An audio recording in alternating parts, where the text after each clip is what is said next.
Imagine you're considered ugly, mistreated by your parents, and forced to eat scraps from construction sites. But one day everything changes when you meet a prince, and from that moment on, your life is completely transformed. Yes, this is the story of Mari, our protagonist. She lives in a poor noble family. Her father, Shedrin, has two daughters. The eldest, Anastasia, is quite cheerful and sociable, while the younger, tall as a man and rather plain, is named Mari. Upon waking, she sets about doing the household chores, including preparing food for the family. We can see how, while her whole family is seated at the table, Mari is in another room eating the leftovers her parents had prepared. She tells us that she took care of her father's work, kept the books, and signed for him. One night, while they were showering, she was thinking that everything would get better, since tomorrow was her birthday, thus assuring herself that it would be a good day. However, she couldn't be there, even more misguided, since at the gathering, despite it being her birthday, everyone's attention was focused on Anastasia. Not content with that, her father, Mr. Shedrin, asked to speak and thanked everyone present. At that moment, Mari realized that this party had been organized to find husbands for her sisters among the important nobles. We then see Anastasia's suitors surrounding her, while Mari is sidelined and pushed around. Our little girl can't take it anymore and leaves the party. Walking through the corridors, she reproaches herself for thinking she would be the star of the night just because it was her birthday. Kamita, feeling sad, sits gazing at a small pond, wondering why she had to be born so ugly. Just then, a gentleman appears and, apologizing to Mari, mentions that he was invited to the birthday party. Mari shows him the entrance, which he thanks him for, mistaking her for the maid.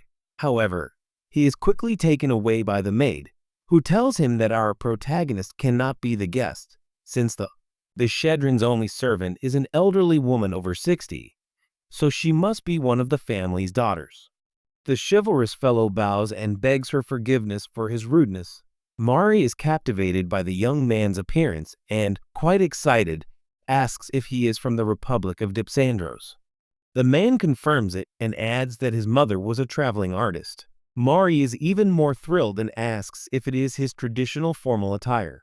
The dark-haired man is surprised that she knows so much about the culture, to which she humbly replies that she only knows what she learned from books. The dark-haired man finds it unusual that someone would study epic culture in such a closed country, but Mari quickly tells him not to say that, because anyone who sees the complexity of their culture and technology would be immediately fascinated, just as she was. This makes the gentleman feel more confident, and he starts boasting that he always wears epic clothing and that even his underwear is made of silk. This amuses Mari somewhat. Then she asks him if he knows the story of the dreadful red cat written in Epsandros.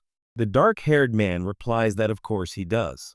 So Mari begins to tell the story about Sarah, an abandoned kitten who grows stronger as he accompanies a kind traveler. At that moment, she remembers her father's words. A woman shouldn't boast of her knowledge, so she apologizes for her impertinence and decides to leave. But the dark-haired man stops her. Then Mari turns around and sees, her eyes fixed on the star. She laments that someone as magnificent as him would propose to her sister. Out of nowhere, she begins to cry, so the hairdresser, thinking he said something to offend her, apologizes. Our little sprout clears up the misunderstanding, but then the hairdresser, seeing her outfit, asks if there's a reason she dresses like that. Mari replies that it's not for any particular reason and that she's just not very attractive. She thanks him for their chat that evening and runs off. Dark-haired Mari stops her, grabbing her hand, and tells her she's beautiful. This makes Mari incredibly happy, and to avoid further suffering, she tells him that the evening star is in the living room. With that, she runs off, disappearing into the trees and reaching a shed that serves as her bedroom. She begins to cry, for these are the words she's always longed to hear, and for that very reason, she doesn't understand why they hurt so much. A month has passed since that horrible birthday, and the Shedrin family received a letter with a marriage proposal from Count Granado asking for Anastasia's hand in marriage. Her father is euphoric upon reading the letter, since that Granado is a bigwig who will one day inherit the title of Duke. He immediately orders Mari to write a reply and informs her relatives and close nobles. That evening, the sisters gather in Anastasia's room and discuss her upcoming wedding and how Anastasia will marry someone whose face she doesn't even remember and about whom she says she has a terrible temper. Mary tries to cheer Anastasia up by mentioning that the letter was very passionate, so she's sure she'll treat her very well. The blonde doesn't take it seriously and, changing the subject, shows her men's clothing, but for women, which she made herself. Mary is speechless, but Anastasia asks her not to tell their parents, since they threw them all away last time. Mary continues to be amazed by her sister's wonderful hobby. Anastasia reveals that she's always thought that if she were to end up penniless, she would like to start working and open a shop in the capital.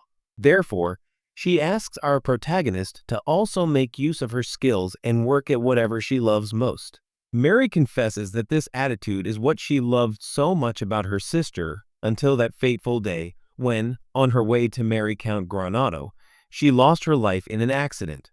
We see Mari grieving the loss of her sister as she clutches a book and remembers when they were children and often read The Raggedy Red Cat together. Just then, her mother appears and, filled with rage, slaps her. As she continues hitting her, she demands to know why she is still alive and her sister isn't. Miraculously, her father stops her and tells her to stop, since Mari will be going to the Count's house instead of Anastasia, and he doesn't want her to be left with scars. Our protagonist can't believe what she's just heard. Her father mentions that they are aware of how rich she is, but having sold all the engagement gifts, they don't have the money to replace them. They take advantage of the Count's grief over Anastasia's death, hoping she will comfort him for a night and thus forge a bond with him, in other words, become Anastasia's replacement. The old man suggests she see this as a way to atone for her sins.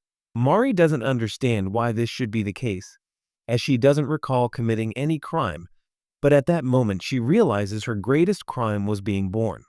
We then see her on her way to the Count's mansion. Along the way, her father asks her to be obedient to the Count and that when the Count dissolved the engagement, return home immediately. Our protagonist, with a blank stare, simply answers yes to all his requests, adding that she will marry the man who proposed to her sister that very day. But upon arriving at the castle, the guard denies them entry. The old man becomes annoyed and demands that they be allowed in, as they sent a letter in advance. The maid from that night approaches and mentions that the letter only arrived that morning, so it cannot be considered a formal notice. This annoys the old man, who orders them to summon the Count and even attacks the maid. She acts quickly and subdues him, giving Mari no time to stop her father.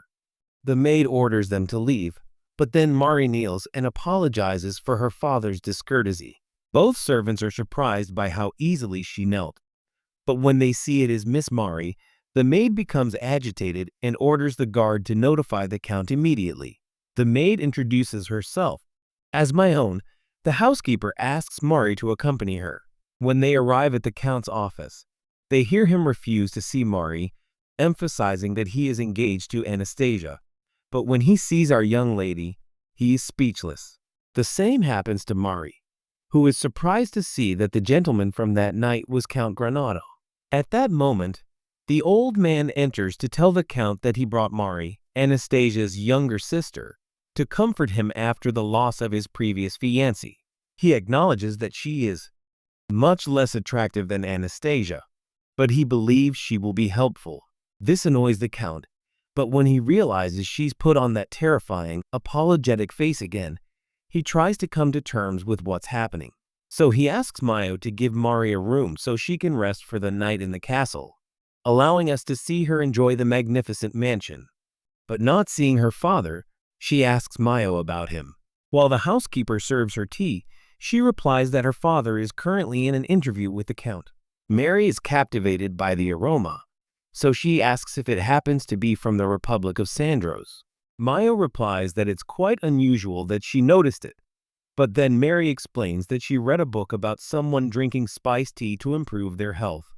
Upon tasting it, she's amazed by the flavor, wondering how such a delicious tea can be created. Just then, someone knocks on the door, and when she opens it, it turns out to be Kiro Granado. Our protest quickly gets up and apologizes for the constant politeness. Not seeing his, Mari's father, with the Count, asks about him. He replies that he went home when he was told it wasn't necessary to return the gifts. Mari immediately thought of going back home, but he stops her and asks if her family mistreated her. This leaves Mari speechless, as she remembers well that they didn't spoil her much, something she considered normal since they were busy disciplining her. So she replies that he's wrong, because her parents were only strict because they wanted to teach an ignorant girl like her how to survive. Then Kurus, he asks her about the outfit she wore that night to the birthday party, since that type of clothing is worn by widows and nuns, as that color represents a rejection of men. Mary denies having done it for those reasons. Then the Count asks her if she did it simply to make her sister stand out. Seeing that she doesn't answer, he tells her that if she remains silent, he won't be able to understand her. Mary tells herself that this is a life she didn't want, but she also didn't expect to ever leave it. She replies that it's because she's not very attractive. This seems sufficient to Kuros, so he orders Mayo to take Mari away. Our protagonist had already considered her stay at the castle over, however. Mayo asks her to accompany her as the bath and her change of clothes are ready. Our protagonist doesn't quite understand what she means, but upon seeing the enormous bath, she is amazed by the large amount of firewood and water they will need. She was already getting ready to chop wood and clean the water, but then a blonde named Tunic appears, the one in charge of the baths at the Count's house. Mayo orders Tunic to make Mari feel brand new and tells our uncomfortable protege that Tunic has permission to slap her. We then see her enjoying the bath while being thoroughly lathered by the blonde. Who's to say that with all those cosmetics in the water, Rena will be soft and radiant? Mari just enjoys the pampering and falls asleep.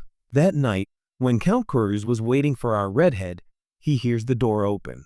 When he turns around, he sees to a completely different woman who leaves him mesmerized by her beauty. Even Mari, when he looks in the mirror, wonders who this beautiful lady is. Yuru, blushing, calls out to Lulu. This woman turns out to be his mother. She looks closely and teases her son for having such refined tastes. Juris, embarrassed by his mother's behavior, reminds her that she is the head of the family, so she's in charge of approving the engagement between nobles after our bud. Hearing this, Mari remembers that she had said that her mother, it was Dipsandros.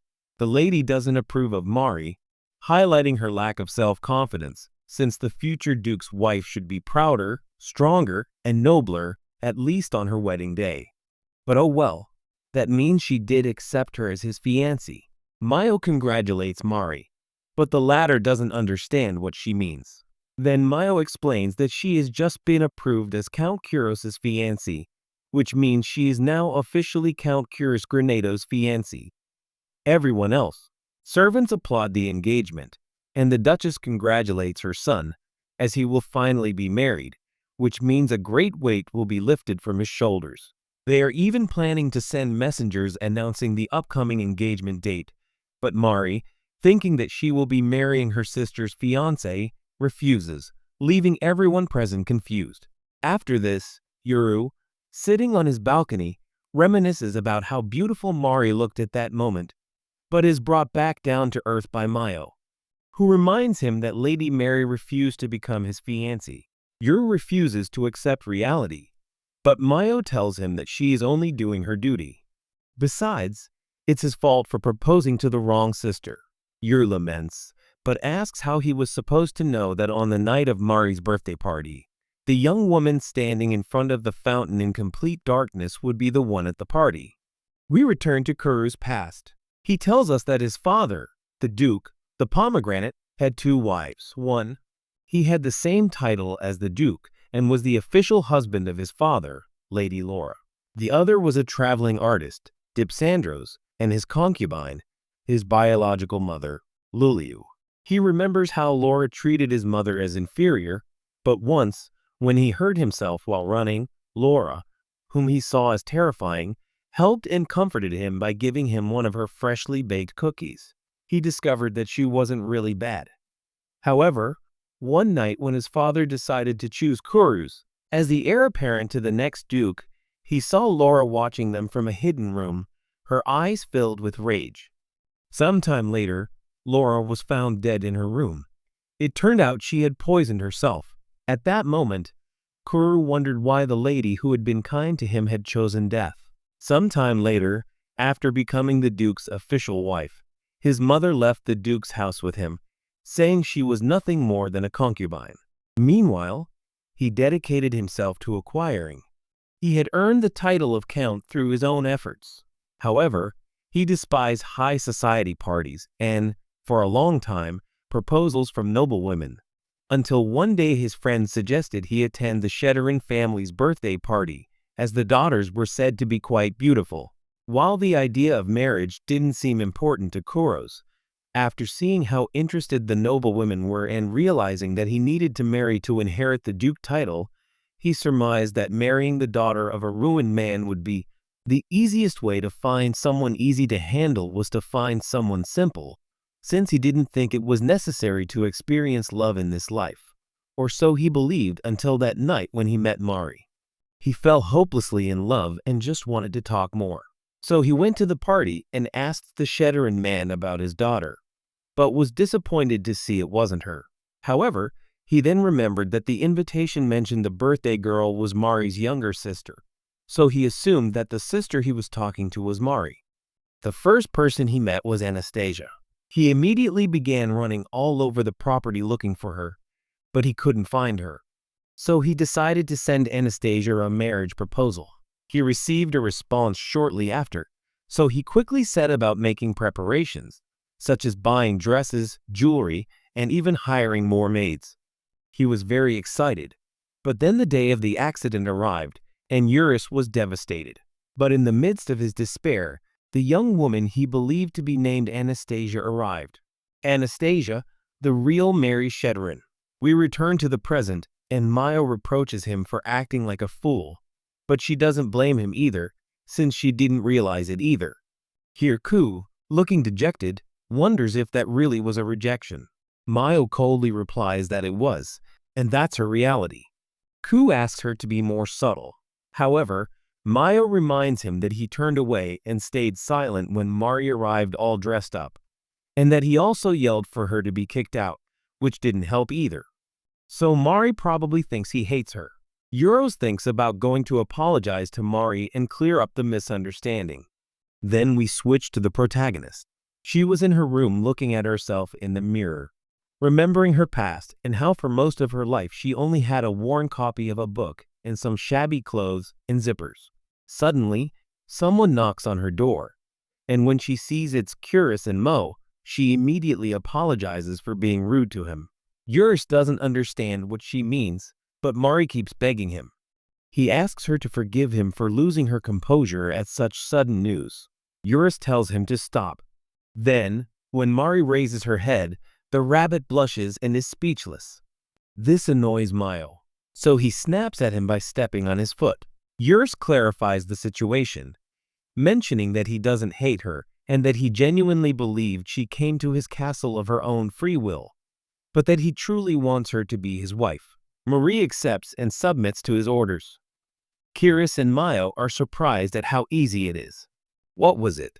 Then Mariel clarifies that she had previously rejected him because it took her by surprise, but she has no intention of rejecting him again, since she is relatively aware of his situation, as he must marry a noblewoman to receive the title of duke. And so, seeking a political marriage, he fell in love with her sister, the beautiful Anastasia, but due to the tragic accident, she will replace her. So she tells him that he is free to do with her as he sees fit. Eurus tries to explain the truth to him, because that night he was mainly focused on the political marriage, then his intentions changed. It wasn't for nothing that he sent that letter in which he expressed his true feelings. Mary tells him she's aware of his feelings for Anastasia, and I try to explain that that's the real misunderstanding, but it's just dinner time. And Mari also gets hungry, So now we see them sitting alone together. While our protagonist enjoys her meal, Yoris clarifies that this isn't the marriage of convenience, which he only proposed to her after sending that letter because he believed it was the name of the young woman he met that night in the garden, and that she is actually the one he wants to marry. Marie appreciates his kindness, but tells him there's no need to worry about her. Yoris can't believe she didn't believe him, but Mario knows that both he and she are simply fulfilling their noble roles and that the Count will surely find a concubine and she will return to work, dressed in rags, though she doesn't dislike the idea, since after all, it would be the same as always. Euros gets straight to the point and tells her he loves her. This confuses Mari a lot, as it makes the least sense of all. Hearing no response, Euros decides to leave, mentioning beforehand that the engagement is now official and the ceremony will be in 3 months. Before he leaves, Mari asks if she could come home one more time. Euros doesn't understand the reason for her request, but Mari explains that her father, he believed the engagement would go through, so he insisted she comfort him for one night and then kick him out once they had formed a bond. But now that everything has been so unexpected, he needs to go back and ask for instructions. This infuriates them both, so Kiris entrusts the rest to Mayo. They both leave the room. After a while, Mayo returns and tells Mari she's sorry, but she's forbidden from coming back to her house. Mary asks why, but Mayo replies that it's an order, direct orders from the Count, and in case the Shadowruns were to come, she would need the Count's approval before seeing them. Seeing Mari looking somewhat downcast, he asks her why she's so convinced she's ugly. Mari reveals that her parents always made her stand in front of the mirror with her matted hair, freckles, and rags. At this, Mayo takes her hands and tells her that of everything she's mentioned, the only thing that exists right now is the mirror. Mari looks at herself in the mirror, but doesn't understand why. She should do it, since it won't do any good after all, because her true self isn't that unknown person. She assumes that everything she's experienced so far is a dream. Lying down on her bed, she's surprised at how comfortable it is, comparing her reality to a fairy tale. She supposes that when they wake up, the spell will be broken and she'll return to her reality where she's a mess. Then she remembers Kuros' confession, something that makes her a little embarrassed, wondering how she could have dreamed something so shameful. But in case, having truly dreamt, she wished she hadn't woken up yet, for that was the only way she could truly enjoy herself without worries. The next day, she awoke, already planning to light the fire and wake her family. However, upon opening her eyes, she still saw the castle and the luxurious room, so she assumed she hadn't yet awakened. Therefore, she decided to savor it a little longer. She spoke to her through the door, asking if she was awake. Upon confirmation that she was, she entered the room along with 2 other maids. Mari is embarrassed and kneels to say good morning. Mayo doesn't understand what she's doing, so she asks her to stand. Mari notices the other young ladies. Then Mayo explains that because she's the Count's official fiancé, from now on they will be taking care of her needs. These 2 introduce themselves as Han, the purple-haired one, and Hills, the blonde. Mayo tells her that from now on they will be looking after her when she's busy with other matters. Mari wonders if this is really true. Someone like her deserves servants, but she knows she has no choice, as it's customary among nobles. The protagonist introduces herself to them and thanks them for their care. She asks if they are both from the capital. They confirm it. They mention that they come from families of knights and that they came to this mansion on the recommendation of the 3rd prince, but that they used to work in the palace. Mari is pleased to get to know them a little better. However, these 2, with excessive arrogance, remind her that she is an aristocrat. Therefore, they doubt there's anything new they can tell her. This treatment makes Mari remember how her parents treated her, but then Mu calls her and tells her it's time for breakfast. We see her sitting in front of a tremendous feast. Mu explains that they've prepared a wide variety of meats to discover her preferences. Mari doubts she can eat it all, but Mu suggests she only eat what she likes and leave the rest when she's satisfied. Mari refuses to waste so many ingredients, but Mayo clarifies that those are the Count's orders. At this point, the protagonist asks about Lord Koros. Mayo replies that he went out to work. He's watching this. Marries suggests they divide the food, but Mayo emphasizes that servants cannot eat with their masters. Seeing no other option, Marries begins eating every plate until she's full. She reaches a point where she's about to throw it back, so Mayo advises her to stop eating. However, our fearless protagonist, trying a little more, ended up exceeding her limits. Mayo takes away the remaining dishes while Marries cries and apologizes to the chef's ingredients. After resting for a while, Mayo accompanies Marries to show her around the castle. They pass through the room full of clothes. Mayo asks our protagonist to choose one. However, looking at all the beautiful dresses, she can't decide. Therefore, her good friend Mayo advises her to wear a yellow one. When she tries it on, Mayo flatters her, highlighting her beauty. Now she takes her to show the. Marries shows her the castle from the outside, while explaining that Granado Castle was a fortress built during wartime as the first line of border defense by the then Marg Granado. Marries mentions that she understands the Granados have ties to the royal family. Mayo confirms this, but adds that after the war they were named dukes and devoted themselves to their lands without interfering with the monarchy, and that currently the castle is only used for special ceremonies, as she will be living in the mansion where she will be taken. Continuing on, she guides her through a gate into an immense flower garden leading to the mansion she had mentioned. Upon entering, Mayo explains that Mrs. Liuliu built the mansion, complete with a beautiful kitchen, servants' quarters, private family rooms, and reception rooms for important guests. Just then, they encounter Thomas, the guard from the other day. Mary rushes to apologize for her father's rudeness. Thomas is pleased to see she remembers his name. Our protagonist then reintroduces herself as Mary Shedrin. Similarly, the boy is named Divimov Thomas Stender. This catches Marries' attention, and she asks if Divimov is a tribute to the hero who colonized Loaf Island. Thomas confirms it, as he too is from Loaf Island. Just as the protagonist is approaching, Mayo grabs her and warns her that Marries is her master's fiancé, so she is forbidden from touching her without his permission. She continues her journey, and Marries asks if Mr. Koros trades with many countries around the world. Mayo replies that he doesn't, as he primarily trades only with the Republic of Sandros. Marries mentions that upon seeing various handicrafts from different countries around the mansion, she thought that perhaps Mayo was clarifying that these were the servants' personal belongings. Why is this? Well, her master is an eccentric, since there is discrimination in this country, and Cruz hires anyone with talent regardless of their origin, although because of this, everyone commands a high price. Marries asks if she is from the capital, but Mayo tells her that she was abandoned at birth in a roadside inn. The prota tries to apologize, but Mayo remarks that she's had a rather pleasant life, even cradling Lord Hyrus when he was a baby. She points out that since not many are well-bred, she considers Ills and Han worthy of serving her, as they both possess the pride of noble birth in this kingdom.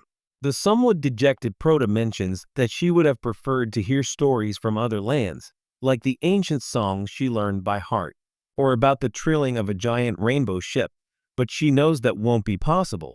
So she thanks Mayo for her kindness and promises to study hard so as not to embarrass them.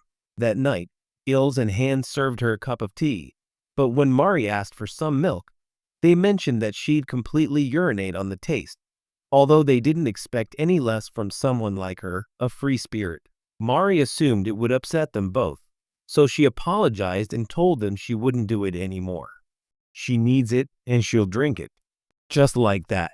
At bedtime, Marries can't fall asleep and starts thinking about how long her day was. She wonders if Mr. Koro is still working, but we see him in his carriage wondering if his beloved is enjoying herself. Then, his assistant reminds him that tomorrow will be a very busy day, something the dark-haired man is dreading. Several days later, at the palace, Mayo serves Marries breakfast. She enjoys the delicious feast, but then she wonders, because of where they buy those vegetables.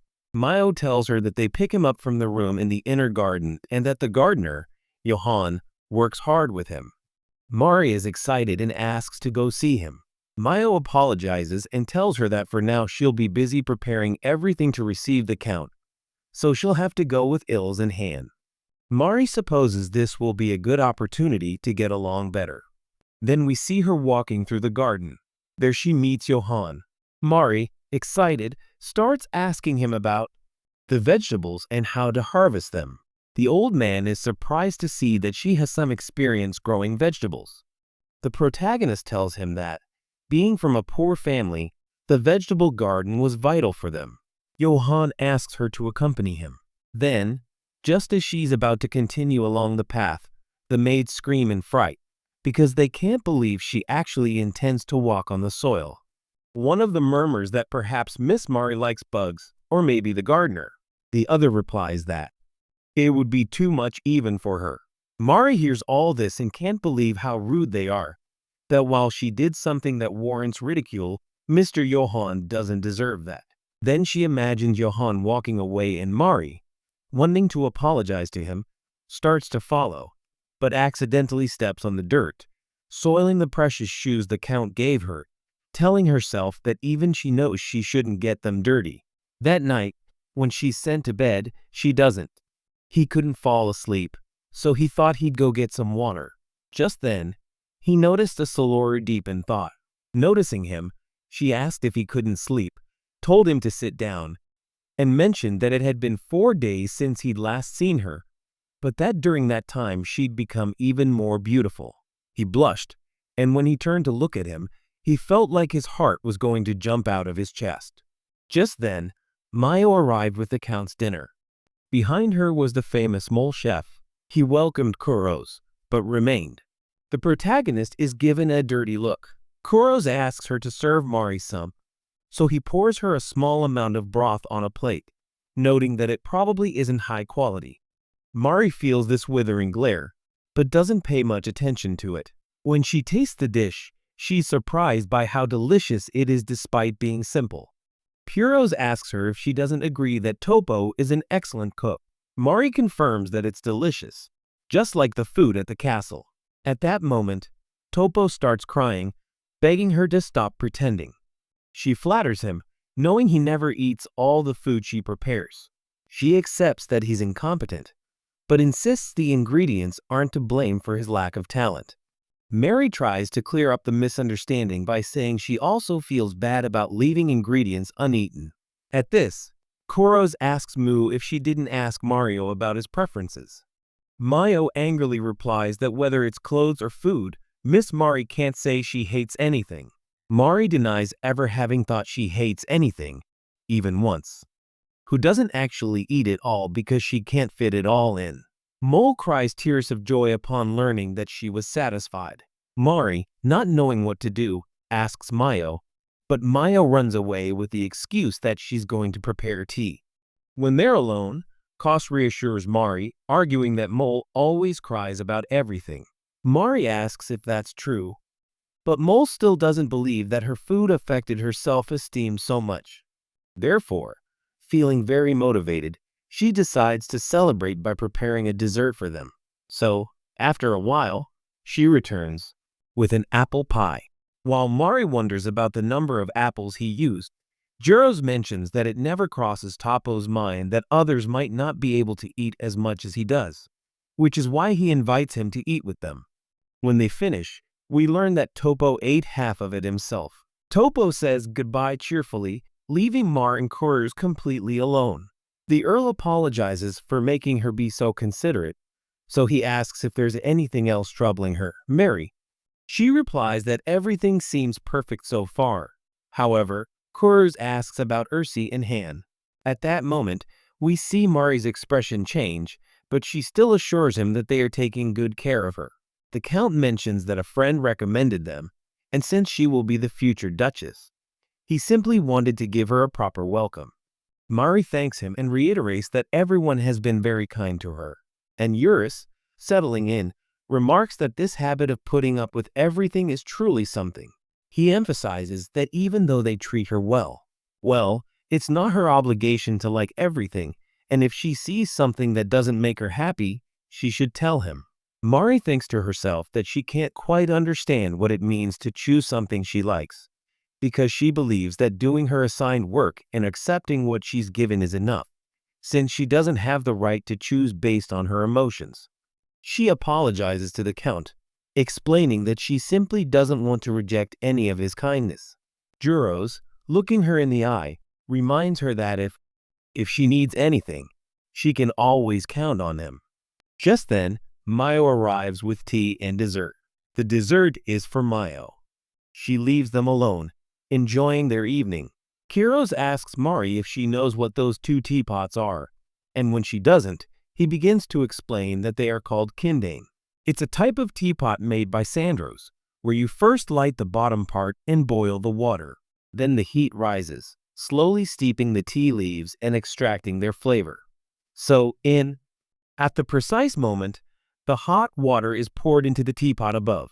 They return to their original positions, and you just wait. And when the tea is ready, you simply dilute it to taste with the remaining water, and that's it. He adds that everyone usually waits around the teapots.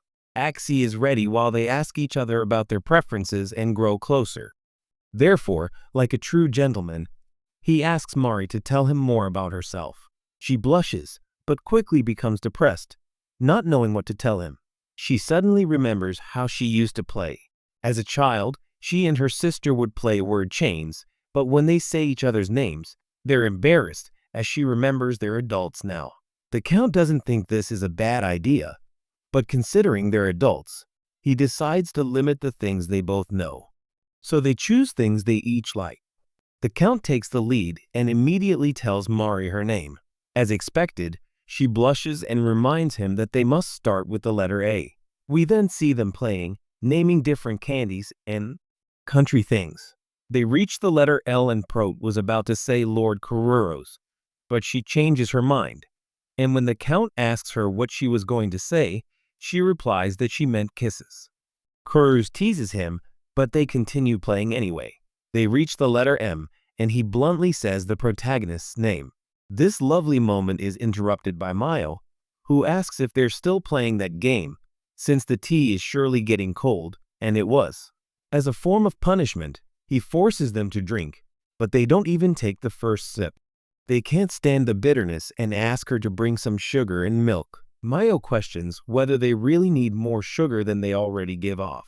In her room, Mary thinks about something that keeps her awake. How she's merely a replacement for Anastasia, her deceased sister, a sham fiancé who came to this place for a marriage of convenience. But those thoughts are interrupted when she remembers how Kurus asked her to tell him more about herself, something that makes her nervous. Meanwhile, Kiris was in his room. Kiris was lying with his salted fish, on which he had Mariba's name written, fantasizing about the protagonist. But just then he was interrupted by Mo. The housekeeper looked at him disdainfully, but Kiris, annoyed, reminded her that she should have given notice before entering. Mayo clarified that she already had. Then, changing the subject, she asked for his opinion regarding Mari after not seeing her for 4 days. Uruso, smitten, firmly replied that she had become even more beautiful. Seeing that there was no point in asking him that, Mayo reminded him that 5 days ago he had. He said he wanted to give Lady Mary everything she truly deserves. Horace replies that it's true, and that he did it after seeing how he was treated in the man's house, since because of this, Mary believes she is ugly and doesn't deserve to be loved. However, he wants to change that by showering her with the greatest luxury so she gains confidence. Mayo opines that giving her mountains of luxury items will only make her more self-conscious, and Moreno asks her what she means. Then Mayo tells him that despite being abandoned, she was lucky that the Mrs. Lulio picked her up so that he could confer upon her the position of housekeeper of Granado Castle, a post that, for her, exceeds her rank and for which she is eternally grateful. However, she adds that it is precisely because of this that she understands how Lady Mary feels. She argues that Mari went from a life of mistreatment to living in a white castle, and that she fears that the prince who suddenly appeared and the shoes and dresses he gave her will one day disappear like ephemeral magic. Cyrus affirms that nothing will disappear. He emphasizes that Mario is beautiful and intelligent, and that Mayo is a very capable keymaker, which is why Lulu sees her as a true daughter. He clarifies that all of this isn't magic, but reality. Mayo thanks him for these words and asks him to please never change and to continue believing, with such naturalness, that what is obvious to him is the truth. Euros asks if his comments are ironic, but Mayo clarifies that they aren't and that she is praising him wholeheartedly. They return to the topic. Maine. Marius mentions that he will be away from the castle for work starting tomorrow, so he entrusts Mayo with doing whatever she deems necessary to make Mari comfortable.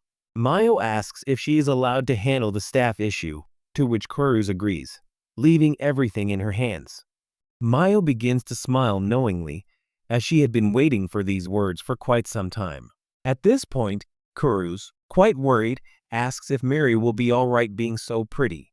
Mayo, not understanding at all, asks him what he means, but there she sees him start to writhe in bed, hugging his pillow and remembering how beautiful Mari is. Mayo gets tired of watching him, so she leaves him alone in his room.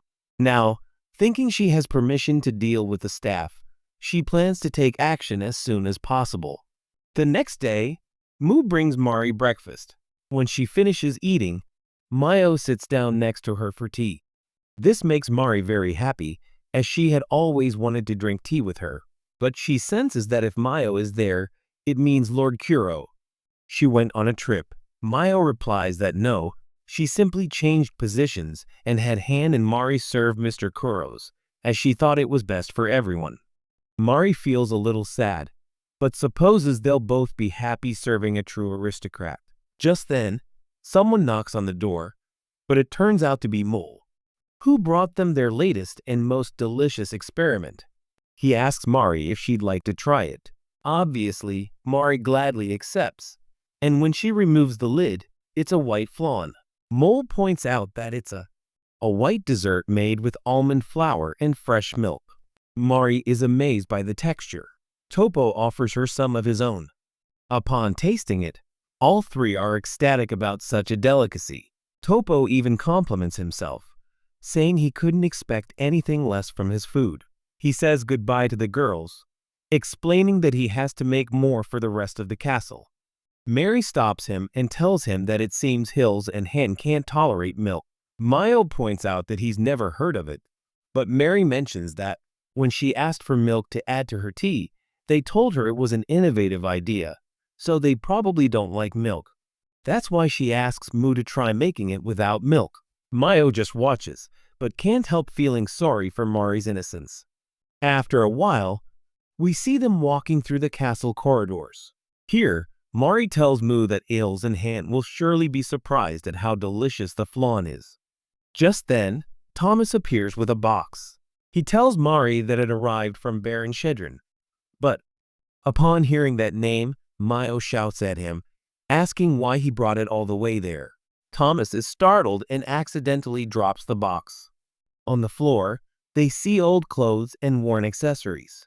Thomas explains that the Count had said he could deliver whatever the Shedderins sent to the lady if his servant approved it. Mayo asks him why he did it if she didn't personally inspect it. Thomas explains that Hannah and Ilsa checked it and gave him permission to take it to Mari. Mari approaches the items and recognizes them as her own. She picks up the letter her mother wrote her. Because of the message, Mari becomes sad. Just then, in another room, they hear the laughter of the other two maids. Immediately, Mayo runs to them, carries them on her shoulders, and throws them in front of Mari. The maids call Mayo a dirty maid and ask her what she thinks she's doing. Mayo reminds them that they are maids too, but they remind her that they used to serve the third prince in the palace and only came to the Granado house on the prince's recommendation. From the iPhone, Mayo clarifies something. She's the housekeeper of the Pomegranate estate. The maids laugh and tell her she's just been there longer, and that she was demoted to serving the daughter of a ruined man. Maya replies that she was the one who actually assigned the positions. Hannah, Ilsa, and one of them start to murmur that she heard elsewhere that the Duchess used to be ignorant and made a servant of the daughter she had with a client. The other question is whether she was perhaps an orphan abandoned on the side of a road. They mock how Mayo doesn't have a last name and yet think she's the one who holds the keys to the Count's castle. Mayo reaches her limit, looking at them with contempt. She tells them they're really stupid. This annoys the blonde, so she tries to slap her. However, Mayo dodges and pins her to the ground. She turns to the purple-haired girl and tells her it's her turn now. In less than a second, she has them both asleep. Then, returning to Mari, she apologizes for not supervising properly. Mari comforts her and, leaving the tumult aside, she asks if she could borrow some thread and scissors. After a while in the garden, she returns to Johann. The old man asks her why she's dressed like that. Mary replies that she made the dress from her old clothes and that she came back so he could show her the whole garden. Besides, they can walk around in those clothes without any problems. Johann just laughs and mentions that he could have given her the shoes the servants, wear, but anyway, they begin their tour of the garden. While planting some vegetables, it makes her think about how, for the first time, she understands something she enjoys. She thought she was only doing it to save money, but she never felt it was hard work, since she truly enjoys growing and eating delicious vegetables. Seeing her so happy, Johann apologizes for being so abrupt. He mentions that he thought he shouldn't bother the Count's wife by speaking to her. After all, they are servants, and foreigners at that. Mari clarifies that it doesn't matter, since in the end, they live under the same roof, which means they're family. Johann laughs and says he's saying the same things as the Count.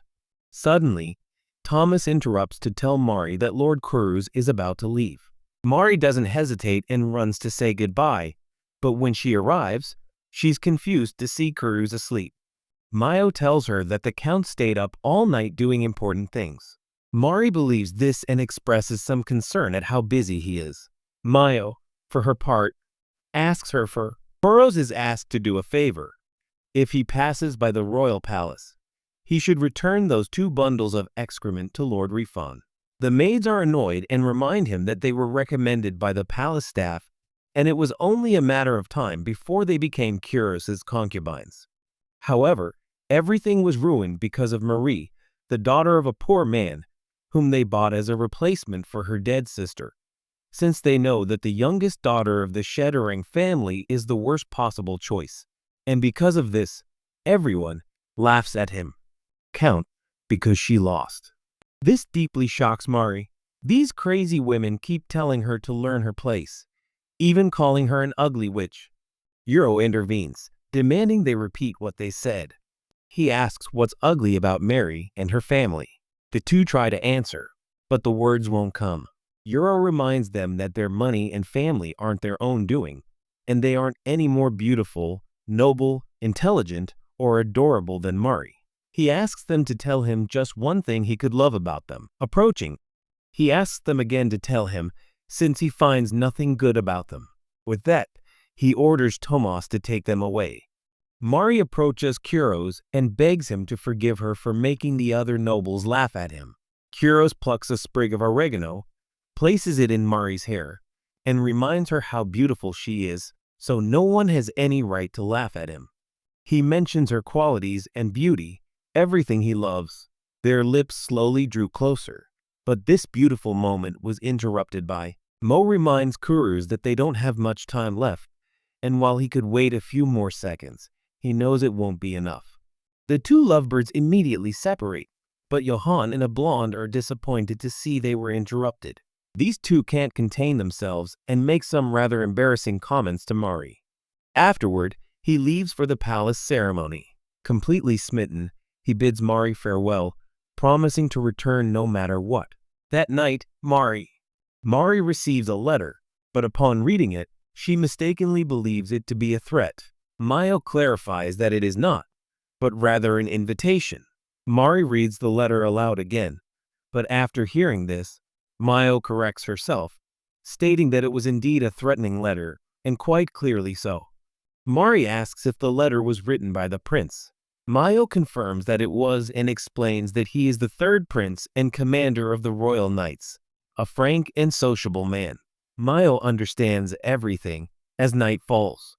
Before the event, she indicates that she won't be allowed to refuse, and it turns out to be true, as the next day a very modern carriage with escorts arrives at the castle entrance. Mari is amazed when she sees the interior of the carriage, but anyway, they both set off for the event. After a short ride, Mari and Mu get out. Mari is astonished to see such a wall. Then Mayo tells her that it's a military fortress of the Deal's kingdom and a stronghold of the royal knights. This terrifies Mari, so she asks Mayo if they aren't thinking of execute her publicly. Mayo asks her to calm down, but Mari still doesn't understand why he was invited to a fort, since he could easily have met with Kiros at the palace. Mayo points out that Prince Luan was the one who recommended Ilse and Hannah, so she assumes this is his way of apologizing. However, Mary notices Mayo is somewhat uneasy. Then she explains that if the prince organized all of this, he must have planned some fun tricks, like making onions rain from the sky or scaring her. A monster, or maybe a pool of jelly.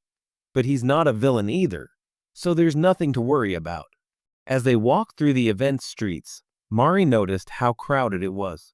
Mu commented that it had been 50 years since the war, so emotions like these were good fun.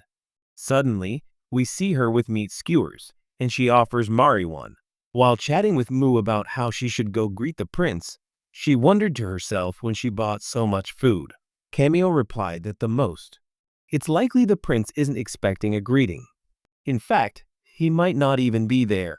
Mari, confused, asks if the prince wants them to enjoy the festival and leave. Mayo replies that she doesn't know, since she never really understood what was going through the prince's mind. Suddenly, we see Mu with another drink. Mari asks if the event is considered small for the royal family, but Mayo replies no, that celebrations of that magnitude aren't very common. Besides, there's something that intrigues her. And the fact is, not a single rumor about it reached Granado Castle. And if Prince Luiso didn't order silence while preparing all this, it's because nothing good is coming. At that moment, she sees Lord Luifon in the distance and asks Mari to wait while she goes to check if it's him. But Mari offers to accompany her. However, Mayo, grabbing her by the shoulders, tells her that he probably disguised a subordinate to bring her here and then suddenly appear and scare Mari to death. Therefore, she asks her to wait until. Go back, ignore everyone who speaks to you, and don't move. He immediately says goodbye. Mari, petrified with fear, promises not to move a single muscle no matter what happens, but one of the vendors warns her that she'll bring trouble to others and stops in front of his stall. Mari, completely innocent, apologizes. Then she notices that the vendor has a sign challenging people to peel apples. Mari offers to do it, but this surprises the vendor, as he thought noble ladies didn't know how to use knives. This reminds Mari of going to see Hannah, so she asks if her husband would be laughed at if a noblewoman peeled apples. The vendor, confused, asks what she's talking about, since after all, you have to peel apples to eat them. He then, holding an apple, declares that his apples are the most delicious, even bearing the seal of approval of the gentleman. Mari completely agrees with the vendor, as they truly look exquisite, so she asks him to let her participate in the challenge. The man agrees, hands her the apple, sets the timer, and just as they're about to start, an albino snatches Mari's apple. Despite her attempts to get it back, she can't and can only watch as the albino eats it. Depressed, Mari hears the vendor call the albino "Your Highness" and berate him for ruining the event he himself organized. This piques Mari's interest, but at that moment, the fake albino appears, dragging her along and shouting that he knew it was all a trap. The albino then introduces himself. Mari, like Luan Sandaladils, the third prince and commander of the knights, is above all a friend of her beloved Koros. Mari, perplexed, can only think that she never imagined the prince would be that kind of person. After this curious introduction, the three walk through the festival. Luan tells the prince that since he hasn't seen any of him, he was about to return home with Mari. Luan emphasizes that he has already apologized several times, so he suggests to Mari that they go eat at a sanctuary buffet in the noble's hall. Upon hearing the word noble, Mary hesitates to go, but LF advises her not to worry, as Ills and Han won't be there. Furthermore, he apologizes for recommending them without knowing they were noble. Mary tries to lie, saying it wasn't for that reason, but rather that she would feel somewhat self-conscious in such a refined hall. Then, Luan suggests going to Grima's exhibition, as he even reserved seats. Mary becomes nervous, yet says nothing. Seeing her like this, Mayo grabs her by the. He says he can force us to go if he doesn't like it. This surprises Luan, who asks, with a look on his face, why he doesn't like it if it's one of the greatest pastimes for nobles. Faced with so much pressure, Mary ends up agreeing, which pleases the prince. He tells her a curious fact about himself. No one can surpass his talent with the sword. He proudly tells her that even Koros has congratulated him, saying that he's a genius at that alone. Mary is surprised to hear this, so she assumes that he really is strong. Louis tells him that he obviously is, so we see them at the Colosseum. Right at that moment, the semi-final of the fencing exhibition begins. The entire audience cheers euphoniously. This atmosphere seems perfect to Luan, since last year he fell asleep during a concert and Koros had to wake him up with a pinch. Mari whispers to Mayo that Lord Ron seems to really adore Koros and that it's fun to listen to him. Mayo tells her that it's always fun to chat about what you love. This comment confuses Mari, but Mayo doesn't. He gives her a chance to ask a question and gets up to go get some food. Riffin wishes her good luck, telling her to eat as much as she can, which Mayo promises to do. At that moment, a Dark Knight and a Silver Knight enter the arena. Lu Fan mentions that the Dark Knight mysteriously entered the tournament at the last minute. Discreetly glancing at Mari, he asks if she also has his attitude toward heroes. Our nervous protagonist doesn't know what to answer, but Lu Fan reassures her, saying he only thought she was This was a new guy for him, even though he'd known him for a long time. Mary then remembered being told they were schoolmates. Luan confirmed this and told her that the first time they met, they got into a fistfight. He recounted that at school, Euros, as the Duke's son, held the highest rank after him, but in a comment, he called him an idiot prince. This comment angered him so much that he punched him. Luan returned the punch, and a huge scene ensued. He did all of this taking all of this into account. Amidst laughter, Mari wonders if it's really that funny.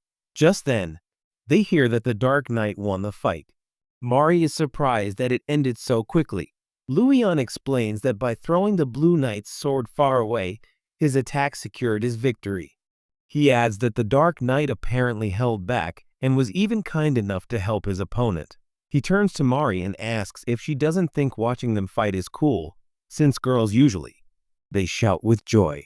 Trembling, Mari replies that in her opinion, someone being strong in a fight isn't a wonderful thing, and that unlike the others, it frightens her because she feels that her sword might one day turn against her.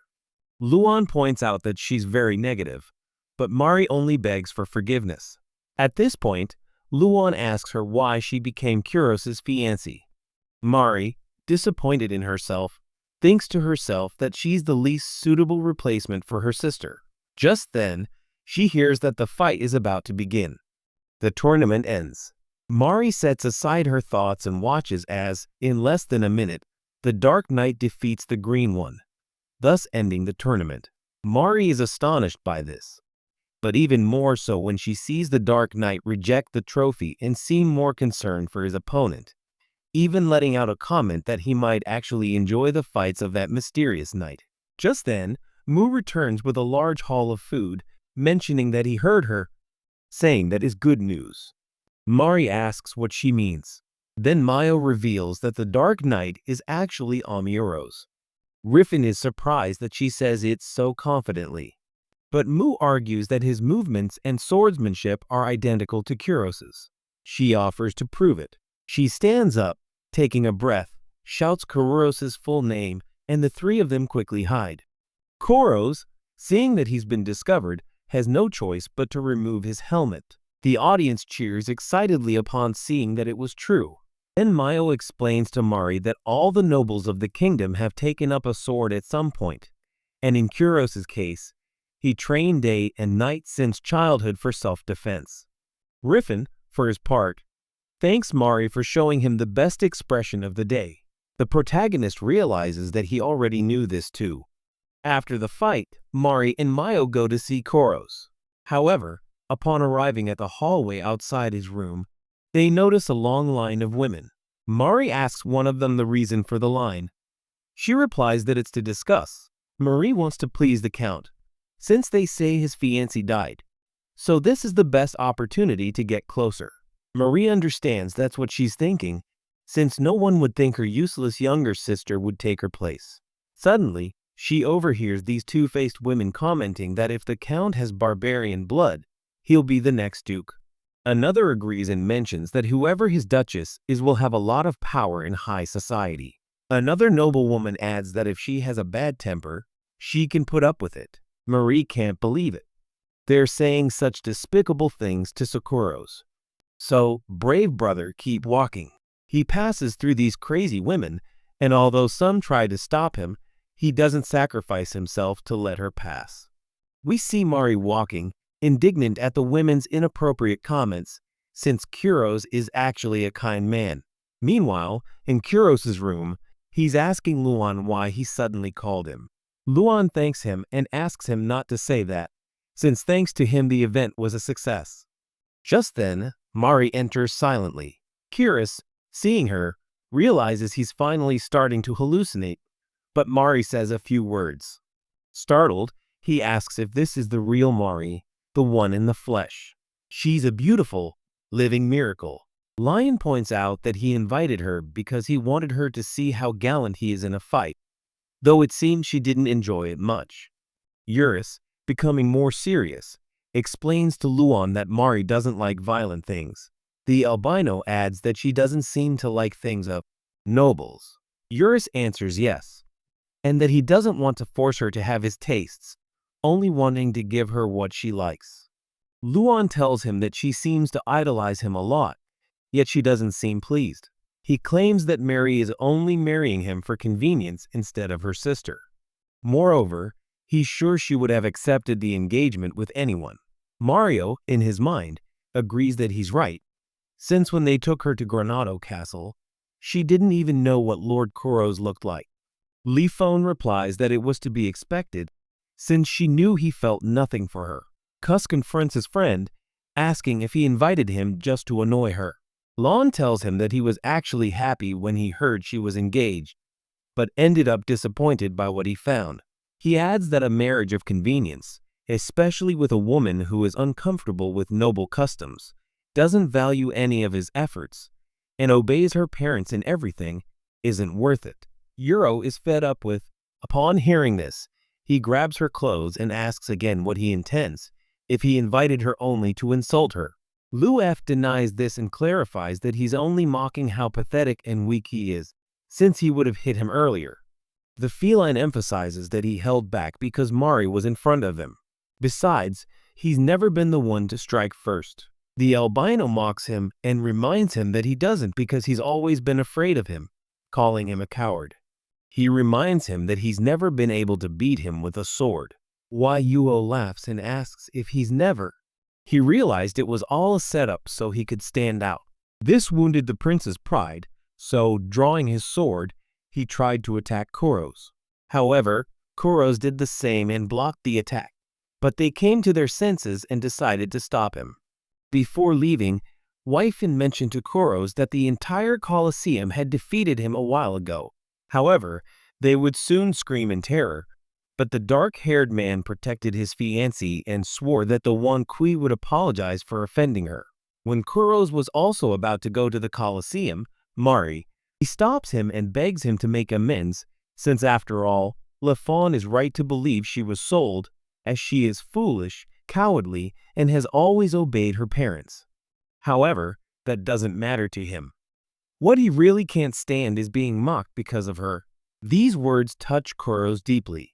He wipes the tears from her eyes and explains that Luan is only mocking him because he pities his unrequited love and can't bear that his rival has become such a pathetic man. It turns out that although Luan may not seem like it, he's a very passionate man. However, that doesn't give him the right to insult her, so she'll confront him directly and make him retract his statement. Mary, with a smile, is grateful that he's angry for her, but tells him not to worry, as she plans to recover her honor herself, and instead of fighting, she prefers that he retract his statement for calling her a coward, since it bothered her too. Carurus promises to do so, but first asks for a kiss. Good luck before heading into battle. This makes Mari very nervous, but Carus immediately clarifies that it's just a joke. He takes her hand and, after giving her a kiss, says goodbye, declaring that he's going to beat his friend to a pulp. And so we move on to the match. The referee is about to start the fight between Count Kyo's Granado and the third Prince Commander of the Guard, Ron. The crowd shouts with enthusiasm for the fight. Mari and I watch attentively.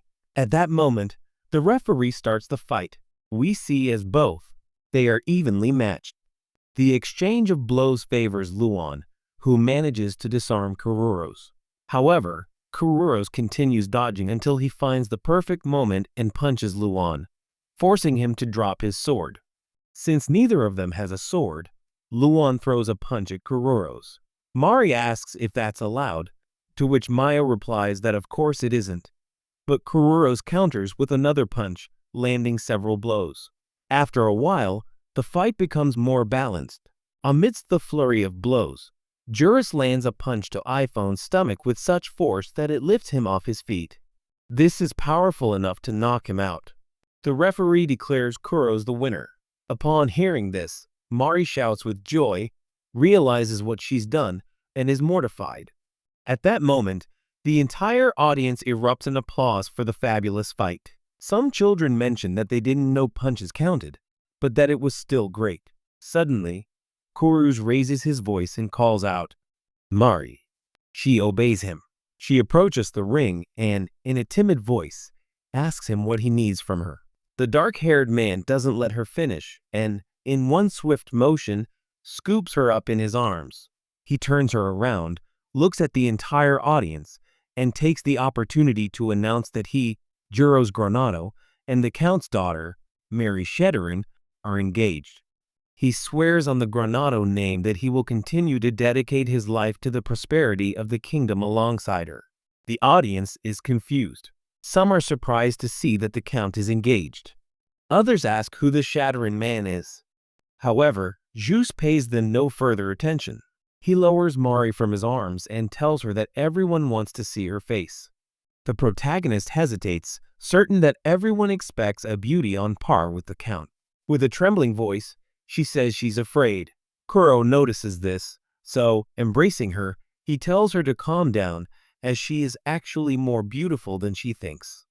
And even if she doesn't believe it, no matter what happens, he will always be by her side. These words reassure her. Mari's heart. Looking at the audience, she acknowledges that there are many things that frighten her. However, if he is by her side, she feels she can overcome them. The entire audience congratulates them.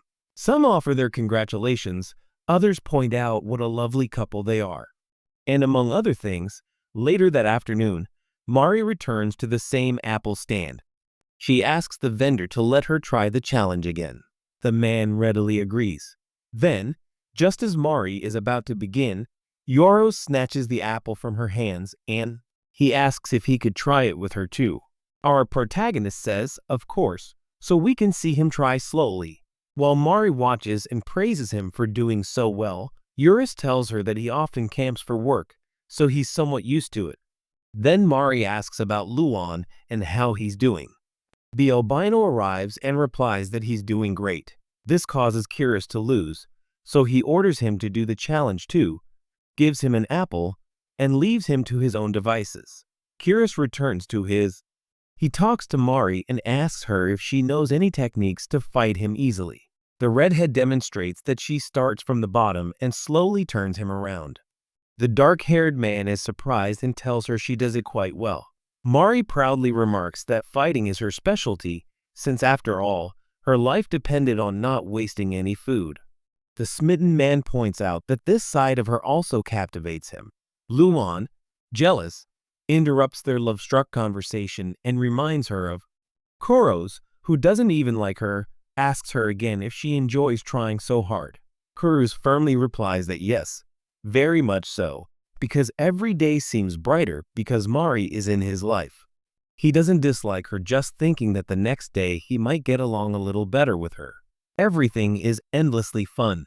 He admits that he doesn't know how many years or decades will pass before they become a true married couple in every sense of the word. But of one thing he is certain: he will continue to adore her until the end of his days. This situation touches Mari's heart, but Luan clarifies that saying that doesn't make him look great, but he doesn't intend to do anything more either. If that's what she wants, he'll let her do whatever she pleases. The albino was about to leave, but Mari asks him to wait. She gets up and, approaching Luan, asks him to tell her more about Kuros's qualities the next time they meet. This surprises Luan, but Mari continues, mentioning that now she understands everything. He invited her simply because he wanted to share stories about the qualities of his dearest friend. Luan, sighing, apologizes to Mari for what he said earlier. Then, as he's about to eat the apple Kuros gave him, he realizes it's fake. The hair-haired boy just mocks him, but Luan, with his princely pride, swears that one day he'll have them both arrested for offending royalty. With that, he curses them. After this amusing moment, Mari is about returning home. Mayo mentions to the protagonist that she will stay with the Count to inform him of some matters. So, for this occasion, she will be accompanied by the majordomo, Wolfgang. Before leaving, Mari and Kuros chat for a while. The hair-haired man thanks Mari for the day. The protagonist likewise thanks him for letting her see his two Tongalas, but reveals that he had never actually won a sword duel against Luan, but that this time it was possible because she was there and he was willing to fulfill every last one. Her desires because thanks to her she is something. But anyway, here they say goodbye and agree to meet again at the castle. Mari turns around, however, miraculously. Just before getting in, she turns back to Kuros and plants a huge kiss on him. Embarrassed by what she just did, she says goodbye and gets into the carriage. She begs the driver to leave immediately. Ku, coming to his senses, tries to follow her to ask her about what she just did. However, he is very slow. While Mari was returning to the Granados castle, they think that, in 2 months, she will marry the man her sister has promised her. She admits she knows it's just a marriage of convenience, but she truly hopes that one day they can be as happy together as those who marry for love. Back with Kuros, he has just read the Sheddarin's letter and can't believe what it says. He turns to Mu and asks if the man and his wife are really Mari's parents. Mu mentions that apparently they themselves have opinions differ, as her mother hates her and wishes her dead, while her father treats her like a slave. Eurus can't understand this behavior towards his own daughter, so he orders Mu to investigate something during his absence. The housekeeper, obeying his order, gladly agrees. We change panels to a beautiful view. Mary tells us that a month has passed since the whirlwind that was the night's festival. We see the protagonist enjoying the sunrise. Just then, someone knocks on her door. Room. Mari immediately runs to open the door and tells the butler, Wolfgang, that this time she's finally woken up. Suddenly, a little girl shouting her name runs to Mari to say good morning. Wolfgang apologizes to the protagonist and begs her to forgive his granddaughter. Her name is Celie. The little girl shows off the pigtails that Mari made for her. Our protagonist praises her, saying that no one has ever looked as good in them as she does. This pleases C, who also agrees to do her hair. Now, the young lady friend is busy. She will be in charge of being her servant. Wolfgang interrupts them and asks Mari which dress she will choose that day. The protagonist tries on a blue dress and asks them how it looks on her. Little Cecil tells her she looks pretty. Wolfgang, for his part, mentions that she looks very beautiful and that if the Count were to see her, he would surely run to hug her without thinking twice.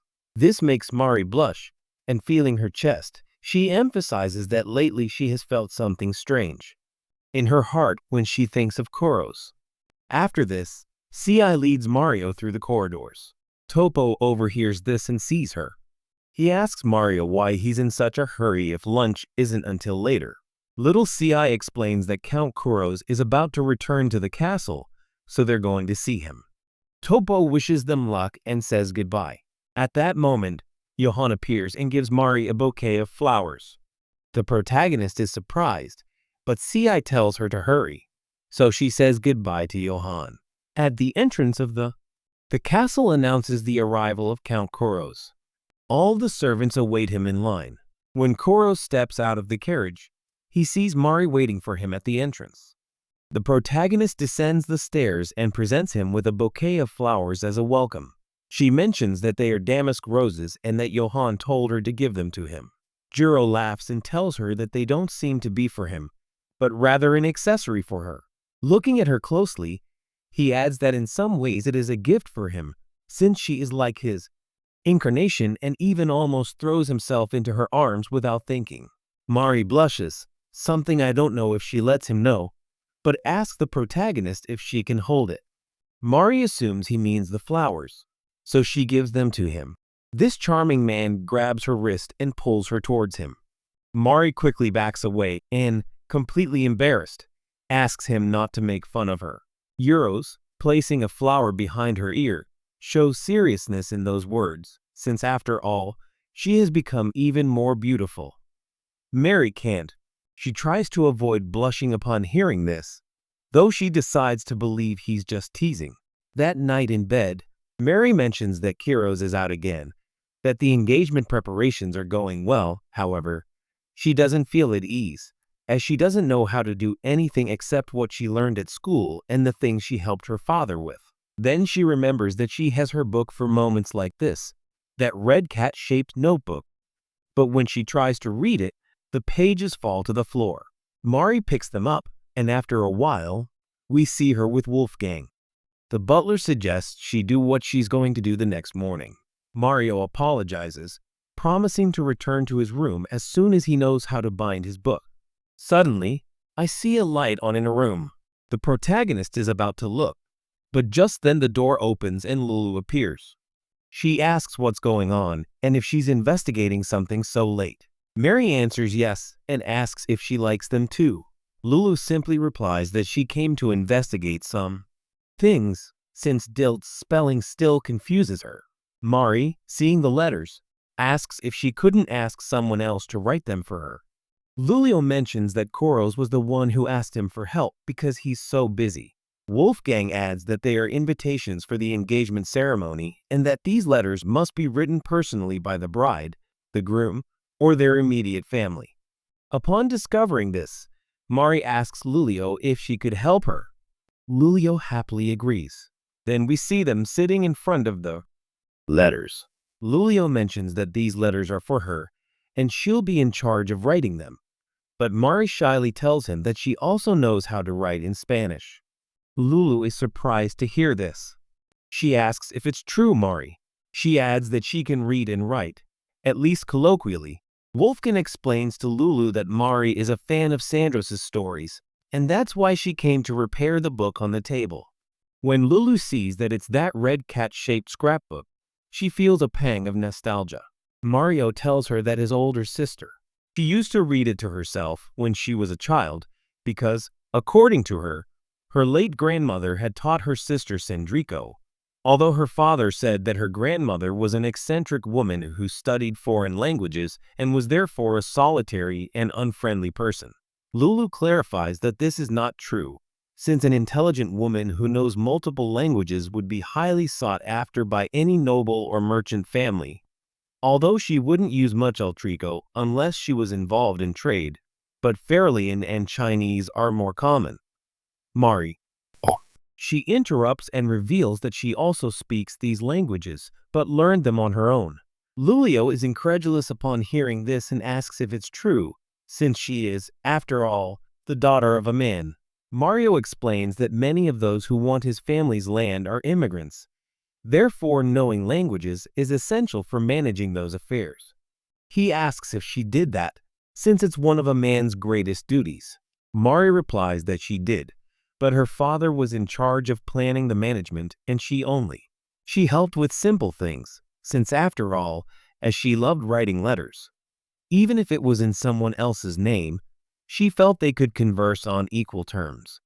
We see her writing the letters. Upon seeing her handwriting, Lulu praises her, saying how polite and thoughtful she is. She asks her to sign the letter she's writing with her name, but Mary hesitates and asks if she agrees. Lulu replies that, of course, after all, it was she who wrote those beautiful words.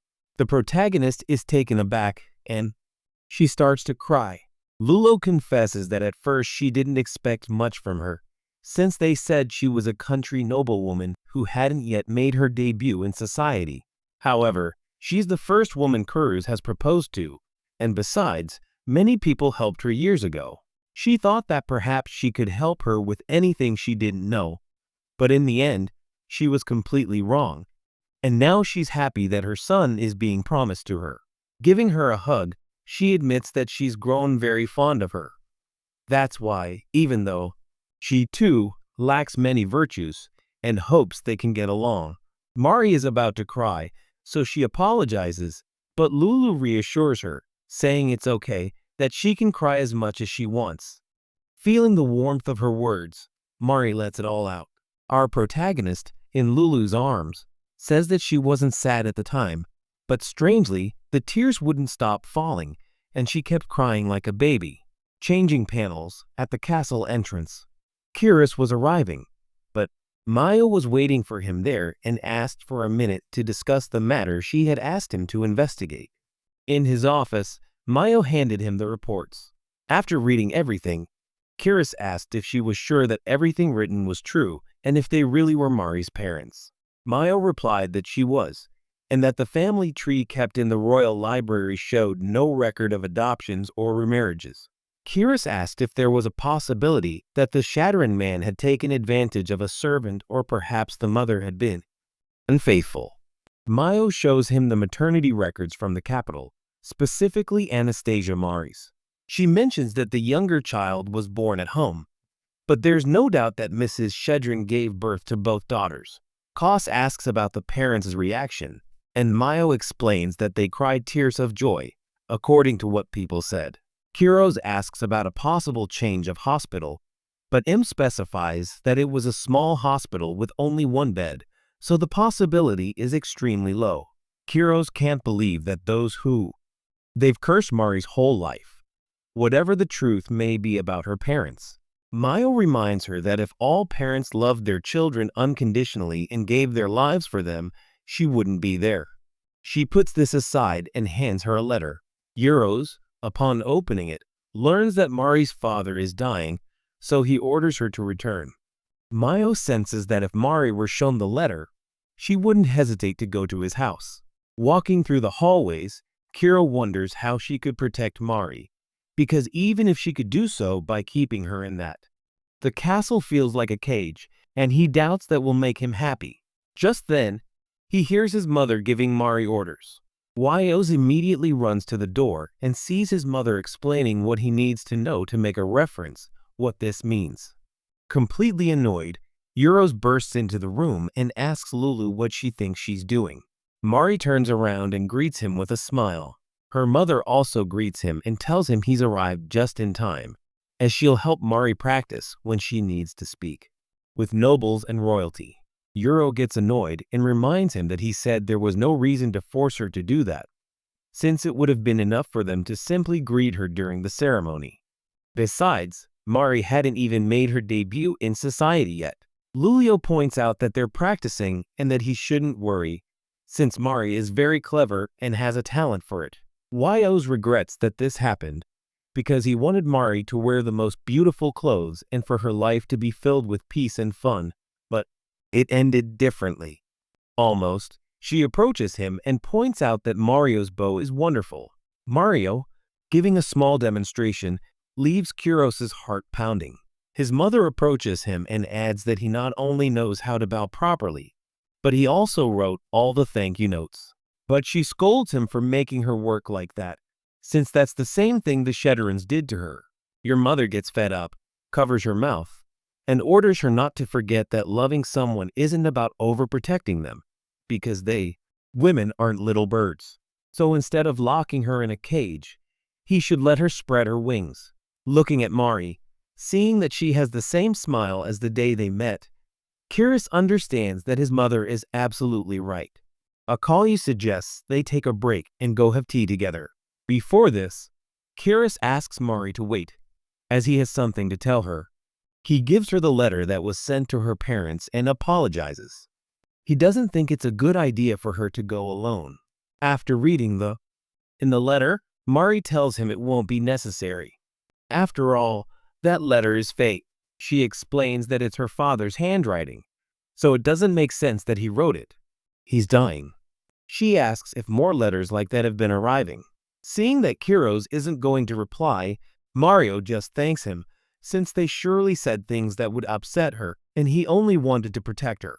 He points out that since hiring people is expensive, her parents only want her to do some work, but they don't really want to see her since, in the end, they hate her, and all those insults and mistreatment weren't even meant to discipline her. Juris is left unscathed because no matter how much they insulted her, the old Mari simply accepted it, justifying it by saying she wasn't pretty. Looking at Mari, he tells her she's become stronger. The protagonist thanks him for the comment and attributes all the credit to the castle staff and him. Suddenly, Kuruz runs to hug her, but as he does, he realizes what he's just done, so he backs away. This creates an atmosphere. It's awkward, but they decide to go with the others. In the robe room, Cecilia wins over Mario because of her dress. Seeing this, Kuru assumes it should be the same for him, so he tells her she looks pretty, but this creates an even more awkward silence. The dark-haired man wonders why she reacted that way. Then Mary explains that she's not used to gentlemen speaking to her like that. However, at that moment, Topo arrives with his cake. Upon seeing Mari, he tells her she looks splendid in that dress. Mari thanks him with a smile, something that this leaves Kuros bewildered, since Topo is also a man. He wonders why Topo treats everyone like family, except for him, and if it's because he's been absent for so long. So, with determination, he tries to tell him that from now on they'll always be together. However, the protagonist ignores him upon seeing Mayo arrive. Mayo apologizes for the intrusion but asks to speak with the Count. She requests a few days off to travel to a somewhat distant place. Mari gets up and asks why she's just returned. Mayo, excuse me, but he mentions there's someone he'd like to visit. He also advises her to try spending more time alone with Count Koros. The two lovebirds blush, so Mario promises to make an effort.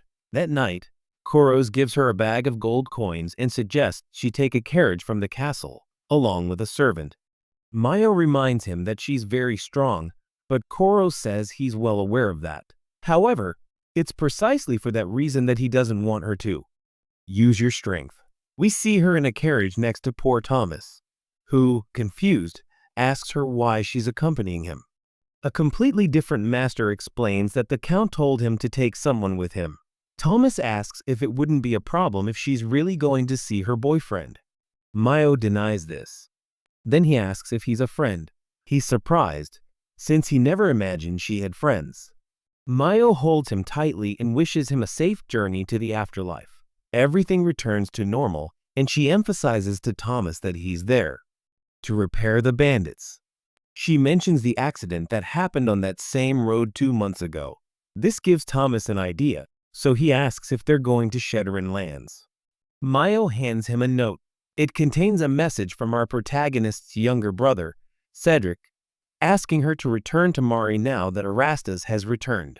Thomas asks Mayo who Cedric is. She explains that he's Mari's little brother, who will be 6 that year, and that the note was among the things they sent back. A while later, Thomas asks if Mary's sister wasn't there, since he remembers it was because her carriage went off the road. M denies this and explains that, according to his research, bandits attacked her on a plain, and while she was by the river, the carriage fell into the muddy torrent. Thomas asks if that means she survived, but Mayo replies no, since the water was cloudy and the river had risen from the previous day's rain, so if she had fallen in, it would have been certain death. With that, Thomas is left. Confused, he wonders what the letter means. The scene shifts to the Shedrin mansion. In one room, Mrs. Shedrin combs the hair of a small, blonde girl she calls Anastasia, laughing as she combs her hair. That evening, we see Moo and Tomas in a bar. Mayo reminisces about Anastasia's accident. He tells us how, 2 months ago, Anastasia left Granada Castle in a carriage that Mr. Shedrin had rented, and although she traveled peacefully for several days, she was apparently attacked by bandits, so she tried to escape, but fell into the overflowing river. According to the coachman's testimony, he tried to save her, but being injured, he couldn't. Mayo adds that the police report listed Anastasia as dead, even though her body wasn't found. All of this seems strange to Thomas, since the younger brother's letter says that his sister returned home. He asks Mayo what would happen if Anastasia were actually alive, since he assumes Mari would try to get away from Koros. Mayo tells him he replies that the Count feels a good and sincere love for her, so someone would have to play the villain, given how he told his friends. He then asks if he's thinking of eliminating Anastasia. Mayo denies this, since the Count forbade him from doing anything violent, so he tries not to do anything too reckless. Tomas, quite frightened, asks to be allowed to go home, but Mayo refuses. Meanwhile, at Granada Castle, on a new day, we see Mari sitting and being attended to by Cuss as her servant. He is determined to do everything possible to get closer to him, just like the people in the castle. After tea, he sits her down in front of the mirror and combs her hair. Mary, too nervous about how close he is, simply thanks him for the attention. Euros tells her that they will now go and choose her dress. This quickens Mari's heart, and she wonders if he plans to dress her in the same dress. Seeing that she is somewhat confused, Euros offers to choose a dress for her. Just as he says this, C appears and kicks him. He confronts her for breaking his promise. The little girl reminds him that they had agreed she would dress her, but being a pervert, he only wants to grope her. Wolfen arrives and, carrying her, begs her to forgive his granddaughter, though he also advises her to control herself, since apparently all this closeness makes Mari nervous. The next day, Kuruz, in high spirits, bursts into Mari's room and asks for a date. The protagonist is speechless with shock. Kiro. He approaches her and mentions that he received a letter from Wifone that morning inviting them to the capital, as he had prepared many gifts for them. Looking her in the eyes, he asks again if she would like to go out with him. Just the two of them. Mary smiles and accepts. Once in the capital, we see them at the market. Mary is amazed, as usual. This pleases Kuros. Seeing that there is still time before Luis Fawn's meeting, he suggests to Mar that they go shopping. But first he asks her to leave. Instead of being so formal with him, just call him Kuro, since that way they won't discover who they are. These are Roja Mari. Then Kuro offers her his hand, claiming it's so they don't get lost and ruin their date. Mari seems a little nervous, but finally takes his hand and, calling him by name, agrees to accompany him. Meanwhile, M and Thomas continue their journey. Thomas, seeing the vast countryside, asks if this is Mari's homeland. Mayo confirms it and explains that most of the land is used for agriculture, primarily wheat and livestock farming. Thomas is surprised, as he understood they were poor, so he expected a small, ruined village. Mayo points out that the land is fertile. However, after the war, land taxes were levied, so they are obligated to cultivate this vast territory, and it is the men's job to maintain and rotate the crops. After a few hours of travel, they arrive at Mari's old school. Mayo tidies herself up a bit and pretends to be someone from the capital interested in. Thomas, who is studying agriculture, asks the receptionist if there are any students who can give him their opinion of the school. This change in attitude terrifies Thomas. The receptionist replies that there was a girl named Karina, the innkeeper's daughter, but she left before graduating after getting a job in the capital. This seems perfect to him. So we see her knock on the innkeeper's door. When the woman opens it, she, posing as a detective from the capital, informs him that her daughter Karina Burton is a possible accomplice in a particular case. So he temporarily asks for his ID book from that old school. Back in the carriage, Thomas can't believe he actually made up something so serious. Mayo clarifies that he didn't lie, because unlike the police, anyone can call themselves a detective. Besides, it's possible that a man's deceased daughter is alive, which is important. All of this seems crazy to Thomas, but Mayo reassures him, saying that the biggest lies. They begin at that moment. They leave the carriage in a hidden place and go to the Shedderin mansion. Mayo suggests to Thomas that he just play along. They open the front door to the mansion, but immediately an old woman appears and confronts them, asking who they are. Mo, pretending to be Karina, hugs Thomas, whom she calls Henry, your fiancé, and tells the old woman that she is a friend of Marries and has come to retrieve one of her belongings. With a smile, she asks the woman to take her to her room. The old servant sighs, but agrees to take them. She warns them, however, that as soon as they find what they're looking for, they'll be leaving the mansion. She leads them to a shed. Upon opening the door, she tells them that the old, clumsy woman was so inept that, since it took her forever to cook, she started sleeping there. Mayo asks why they made her work so much. The old woman replies that it's because she's ugly. Women who won't find husbands have to work. Mayo asks her how long she's been doing this. She came back ugly. The old woman replies that she's been like that since birth, because unlike Anastasia, Maririn doesn't know everything without grace, so only Grandma Sasha was fond of her. Suddenly, Cedric appears and, somewhat agitated, shouts for Mari. With him comes Mr. Shedderin, who, upon seeing them, asks who they are. Mayo introduces herself again as Karina, Mary's friend. When they hand him the identification book, Mr. Shedderin just laughs and calls Tanya, the maid, a joker. He clarifies that this is just the shed and that he would never put Solinda Mar in a room like that. He offers to show her her real room. But first, he orders Cedric to return to his room and continue studying. Walking through the mansion's corridors, Mr. Shedderin remarks to the boys that this is the first time a friend of Mari's has visited them, and she's probably always buried in her books.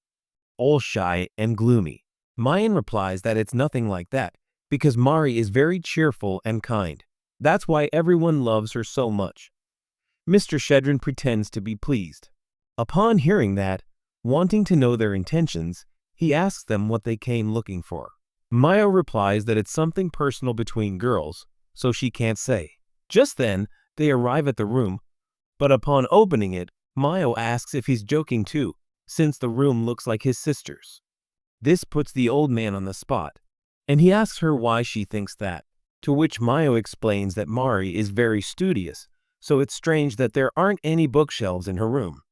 The man laughs and, apologizing, tells them that this time he'll take them to the right place. We then see them enter a room full of books. The man leaves them alone to look for what they need. Mayo doesn't waste any time and opens the windows. Thomas, quite confused, asks him, "What do you think you're doing?" Mayo silences him and orders him to listen carefully. It is then that, paying close attention, they hear how in Mrs. Shedderin's room, Mary's mother begins to talk to who appears to be Anastasia. This terrifies Thomas. Just then, he hears someone approaching, so he quickly closes the window. It turns out to be Sharon, who apologizes again, explaining that he has a family commitment and must leave. Therefore, he asks if they can go now. Mayo agrees to leave, but before they do, Sharon asks them to tell Mari to come and collect her things when they return. Mayo promises to tell her, but adds that Mari is very busy at the moment. After all, there's only a month left until her engagement to the Earl. Baron Shedderin acknowledges that she is right, but reminds them that without a ceremony the engagement is not official, and since the girl is still his, he will not allow her to be taken from him. Just then, Mrs. Shedderin arrives and, seeing that they need something to drink, The Baron tells her it is unnecessary since the guests are about to leave, and besides, they are also going out. Mrs. Shedderin asks for a minute, goes to her room, and says goodbye to Anastasia. This leaves Thomas intrigued, but turning to look at Baron Shedderin, they notice his expressionless face. Outside the mansion, they say goodbye to the family, which calms Thomas a little, but Mayo tells him they'll be back in a little while. As the Shedderins leave, Mayo runs and, using Thomas as a springboard, jumps to the second floor, enters through the window, and throws some eggs at Thomas. Inside the house, we see Moo trying to open Mrs. Shedrin's bedroom door. Upon succeeding in entering the room, they see the silhouette of a woman sitting on the bed. They immediately approach, and Mayo begins to speak to her. However, she receives no response. This seems very strange to her, so upon removing the bed curtain, they discover that it is actually a doll that looks like Anastasia. Mayo approaches the doll, touches its hair, and upon feeling the texture, discovers that it is real hair. After this, they decide to leave. In the carriage, Tomas asks if the woman went mad after her daughter's death. Mayo dismisses this and affirms Mrs. Shedderin is aware that it's a doll, as it's clearly new, making it very likely that she made it herself. Thomas, seriously puzzled, remarks that it did look like a real person. Mayo explains that its hair is real human hair and that the doll's dress is identical to the one Anastasia was wearing on the day of the accident, according to the police report. All of this seems very strange to Thomas, since he understood that Anastasia fell into the river and her body was never found, who can't find an explanation for how she got her hair and clothes. Mayo agrees with her comment, as it contradicts what they've seen in the case so far. With all this in mind, she asks Thomas to turn around, since there's someone they need to talk to, as the coachman of the carriage they hired lied.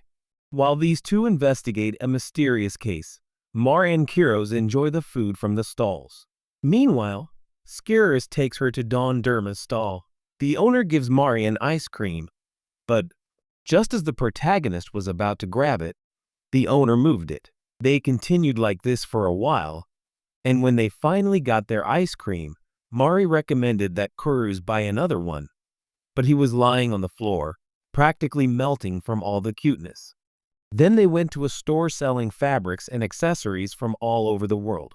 Mary was fascinated, and Kuruz continued explaining that foreign products were very popular, and once you try on the underwear, you wouldn't trade it for anything. Mary laughed, remembering that was exactly what she had said to her. She said the first time they met. Then Kuro asks if he can buy her something with the money he earned helping Mrs. Lulo write the letters.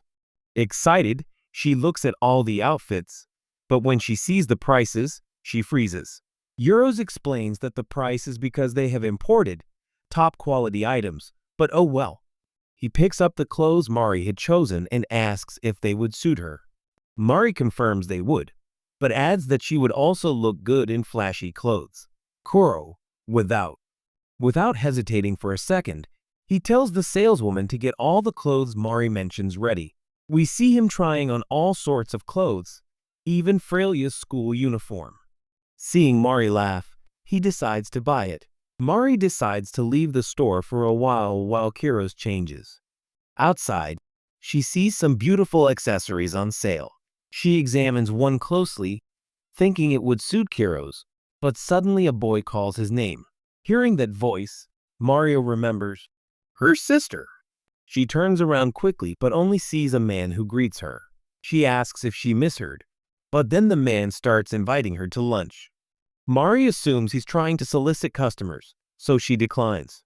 The man persists and, pulling her arm, asks if she wouldn't like to go for tea. Mari politely asks him to let go, but he just laughs and, seeing her worried expression, tells her she looks pretty. This confuses Mari, who wonders if she should be grateful that he laughed at her. Anyway, she refuses and, visibly frightened, screams for Kuros's help. In less than a second, Kuros arrives and, grabbing the harasser by his clothes, tells him that he has bad manners when flirting, because if a woman feels uncomfortable, he shouldn't approach her, much less touch her without her permission. The guy apologizes and runs away. Mari apologizes for causing him trouble and asks him not to do it. Then she asks him if he didn't notice that she was being flirted with, because surely it must have happened to him many times. Marie denies this, claiming that in the school was surrounded by men, yet they spoke to her as little as possible, only pointing and laughing at her. This struck Kuros as odd, since even if she weren't dressed up, no one would ignore such a charming girl. Mary told her that wasn't true. After all, she was ugly, and her hair and clothes looked far too shabby. Kuros finally understood why the boys had acted that way back then. The Shedderan boy had been trying to make even Mari believe she was hideous so that he wouldn't notice them. Kuros didn't care, so, holding Mariora's hand, he never let go of hers. Looking into her face and feeling the warmth in her hand, Mary points out that unlike the other man's hands, feeling Kuros' hands brought her peace. As they continued walking, a mysterious boy secretly watched them. Thus, Kuros and Mari continued their date, passing by various stalls. Mari bought flower seeds for Johan and spices for Topo. After a while, we see her laden with of things. Kiro laughs, mentioning that he only bought gifts for those at the castle. Mary points out how funny it is. Besides, she could say the same about him for only buying things for herself. With that in mind, Kiro suggests they go and put the things in the carriage. Walking through the city, they arrive at the artisans' district and stop in front of a shop.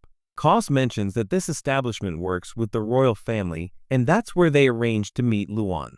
They go inside and see a long line of accessories. Giovanni attends to them here. Furos asks if Luan has arrived, to which Giovanni replies that the prince is currently taking a nap on the second floor. Kus can't believe he actually summoned them and then took a nap. Turning to Mari, he asks her to wait, since Lu Fan usually sleeps naked. Mari agrees and, curious about the accessories, wanders around looking at everything. She notices something on the counter. Jovan points out that they are fragments left over from cutting for designs, but they are high-quality jewels. He adds that what's visible on the counter can be sewn and used in accessories. He offers to let him take any he likes, but Mario hesitates, thinking it might be too much. After all, he only came accompanying Kuros. However, unable to tear his gaze away from the greenish stone that reminds him of Kuros' eyes, he asks Giovanni how much it would cost. Giovanni does the math and shows him the price, to which Mario admits it's not cheap, but he still has enough money to pay for it, so he orders a few and offers to pay for them. Yobandi delicately wraps the jewelry in a fine cloth and hands it to him. This excites Mari, as she mentions that it's one of the very few times in her life she's touched jewelry, and she never thought she'd buy any herself. Suddenly, a guy with a bag appears behind her and asks if she bought anything she liked. Mari, seeing that he's very close, asks if he meant. Kuros subtly flirts away from the guy and tells him she's with someone, so she has to leave. The guy suspiciously asks if her companion is handsome, to which Mari replies that he's a truly splendid gentleman. The guy continues asking what she sees in him, his looks, personality, or tastes. Finally, he asks if they at least shared a little kiss. Mari, visibly nervous, answers everything by saying that they get along well, that their looks and personalities are beautiful, so he's a wonderful fiancé, and she's sure they'll kiss soon. Just then, she hears someone knocking, and it turns out to be Kuros, the dark-haired man, addressing the suspicious-looking fellow whom he calls Luffin, confronts him for not sleeping on the second floor. Seeing that he's been found out, Wyan takes off his wig and glasses and introduces himself to them both. He suggests discussing the reason for the meeting in a private room. Lion shows them a precious stone and tells them it's his engagement gift to them. The lovebirds, they are astonished to see such a jewel. Then Luan points out that it is an extremely rare red diamond, so they won't be able to find another of that size anywhere in the world. Wyos, appreciating its splendid nature, supposes it must be a national treasure. Luan confirms this and adds that during war, negotiations are used to forge alliances with other countries. But since peace was declared, It has been kept in a palace vault. That's why he came to offer it to them for 80 million euros. And only because they are friends. Kuros can't believe it, that he's asking her to buy it. But Lu points out that it was very difficult to convince the elders of the royal assembly, as he warned them that if they used the jewel, the people would rebel, thinking they were wasting their taxes. However, since it was a gift for Count Granado, no one would have any complaints. Looking at Mari, he tells her that the Granados' current fortune is greater than that of the royal family, since thanks to the road built by the then greatest Granado, the tolls and ports, thanks to the taxes levied on merchants and Kuros and Lady Liliu's talent for trade, the Granado family has amassed enormous wealth. After all, it's now widely known that one cannot live comfortably simply by being noble, and if one fails to adapt to change, even the most illustrious house will be ruined, as exemplified by Baron Shedderins. Mari knows she doesn't speak lightly, since ultimately, money is a weapon to protect her people and that which they treasure it. Therefore, raising her head, she tells him that she, as a member of the Granado family, will also dedicate herself to studying and learning everything she can. With that, Luan casually accepts the 70 million. After all, Kuros had long sought the most beautiful jewel in the world, the same color as his beloved's hair. The dark-haired man begs her to stop, as it was supposed to be a surprise for the engagement. Regaining his composure, realizing that he only thought that not having a common hair color would. It would have a unique charm, just like Mari. The protagonist can't believe he's saying that because of her hair color, since normally they would despise it. Yos, turning to look at his friend, shows his gratitude by bowing for taking the trouble to find such a perfect gift for them. This is Royal Luan, who, looking away, replies that it was nothing, but first clarifies that it will take a few days to set the jewel in a ring. Later that afternoon, while they were in their carriage, Mary thanks Kuros, knowing she'd been searching for a jewel the same color as her hair, made her very happy. She also revealed that she used to think his kindness was just out of consideration for her, and that she'd been inhibited, but now she understood how he felt. With these words, she gave him a gift, explaining that she'd secretly bought it while choosing souvenirs for others. Nervously, she asked if she would be so kind as to accept it. Kuros, beaming with joy, took the ribbon and tied it in her hair. Looking at Mario, she asks if it's true that it suited him well. The protagonist remarks that he looks very handsome. She clarifies that this isn't the only thing she bought him. She shows him the emeralds and tells him they would look beautiful set at each end. Kuros asks if she happens to like emeralds. Marie denies this, explaining that she only thought they resembled his eyes. In her mind, she expresses that upon remembering the color of his gaze, she absolutely wanted to have those fragments all to herself at all costs. Realizing the situation, she walks away. Immediately, opening the window, she mentions how strangely hot it is. As she looks out at the streets, she spots a young woman whose appearance reminds her of her older sister, Anastasia. Desperately, she reaches out to grab her, but Jiro stops her, telling her to be careful. Confused by her actions, he asks what happened and if something caught her attention. Mari replies that it was nothing. Holding his hand tightly, she tells him that she felt very happy when they held hands. After all, she's always self-conscious about having such big, rough hands. Kuros, like a true charmer, says they're perfect to him and that he loves holding her hands. For the first time, Mari is honest and tells him she likes him too. In a burst of emotion, Kuros hugs Mari and asks if the only thing she likes about him is his hands. Then, she tells him to push them away right now. Mari refuses, as she's very happy at that moment.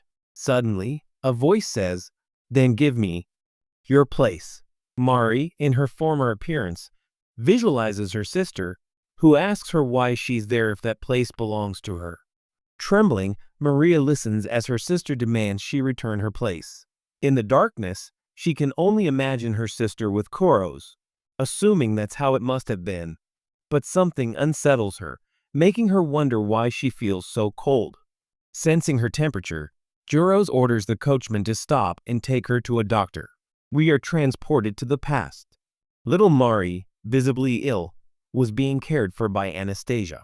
When Mari asked about her parents, her sister replied that they were both busy with work, so she would be taking care of her. Warmly, she told her not to worry, as she would read her favorite book. That's right, it was The Red Cat. Mari listened attentively as her older sister read each paragraph with emphasis. They both happily finished that childhood story.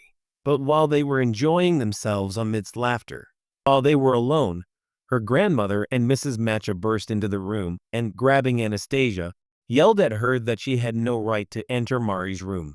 Anastasia tried to explain, but her grandmother, calling her a fool, asked if she understood the situation, adding that she was only making up what she was reading. Then she threw her out of the room. Later, alone with Mari, picking up the book, Mari asked her to forget the part Anastasia had read, as she needed to learn the story as it was. She reminded her that she was the intelligent one in that family. That's why it's much more efficient to teach only her. To this, Mary replies that her sister Anastasia also likes the stories, but her grandmother answers that it doesn't matter, since first she has to memorize that book, and that way at age 4 she will be able to speak Epsantric. She adds that by the time she turns 6 she will learn to speak French, and with that, Mary leaves, clutching the book. She emphasizes that it is true that it is her favorite story, but she feels very cold and in pain and begs her sister to help her. Help! Then we see Anastasia sitting in the doorway, listening to everything. We return to the present. Mari opens her eyes and, seeing Kiros, asks him what happened. Kiros explains that she fainted from a fever, and the doctor said it was exhaustion. Mari sits up, but Kiros advises her not to overexert herself, as she even seemed to be having nightmares. Mari asks him where they are, to which Kiros replies that she is in the restroom, which is closer to the castle entrance. First of all, he clarifies that the maids, they changed and dried their sweat, while he waited outside and swore he hadn't slipped under the covers. This last part worried Mari, since such a thing hadn't even occurred to her, but she thanked him nonetheless, as thanks to him she felt her fear eased. She then asked him how long she had slept, and he replied that it had been almost 12 hours. Realizing this, Mary asked if he had stayed up all night to watch over her. To this, Kiros replied that it wasn't a big deal. The thing is, she wouldn't have been able to sleep from worry either. Approaching the table, she saw they had prepared some soup for her. This made Maria remember her childhood and how Anastasia used to feed her. She opened her mouth. Yuz, noticeably confused, took advantage of the situation and made an airplane face.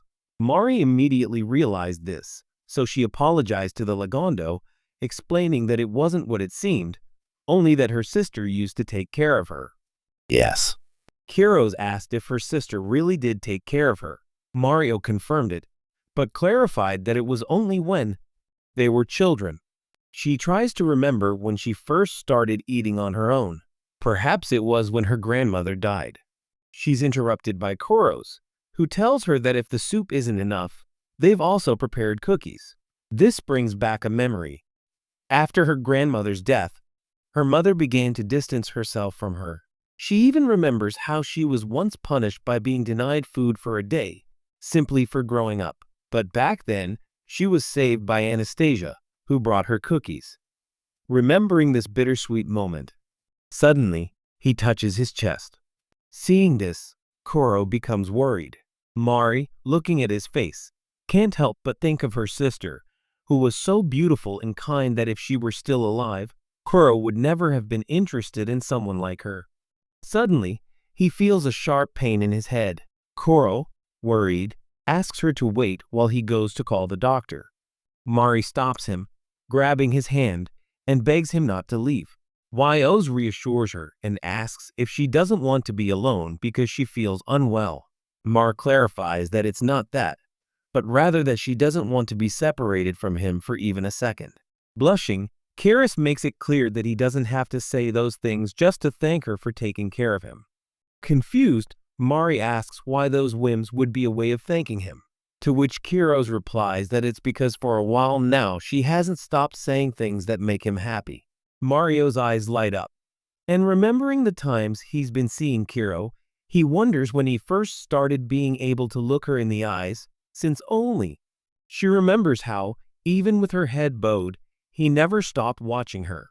Suddenly, dawn breaks, and Mari, looking at Kiro, repeats how much she likes his eyes.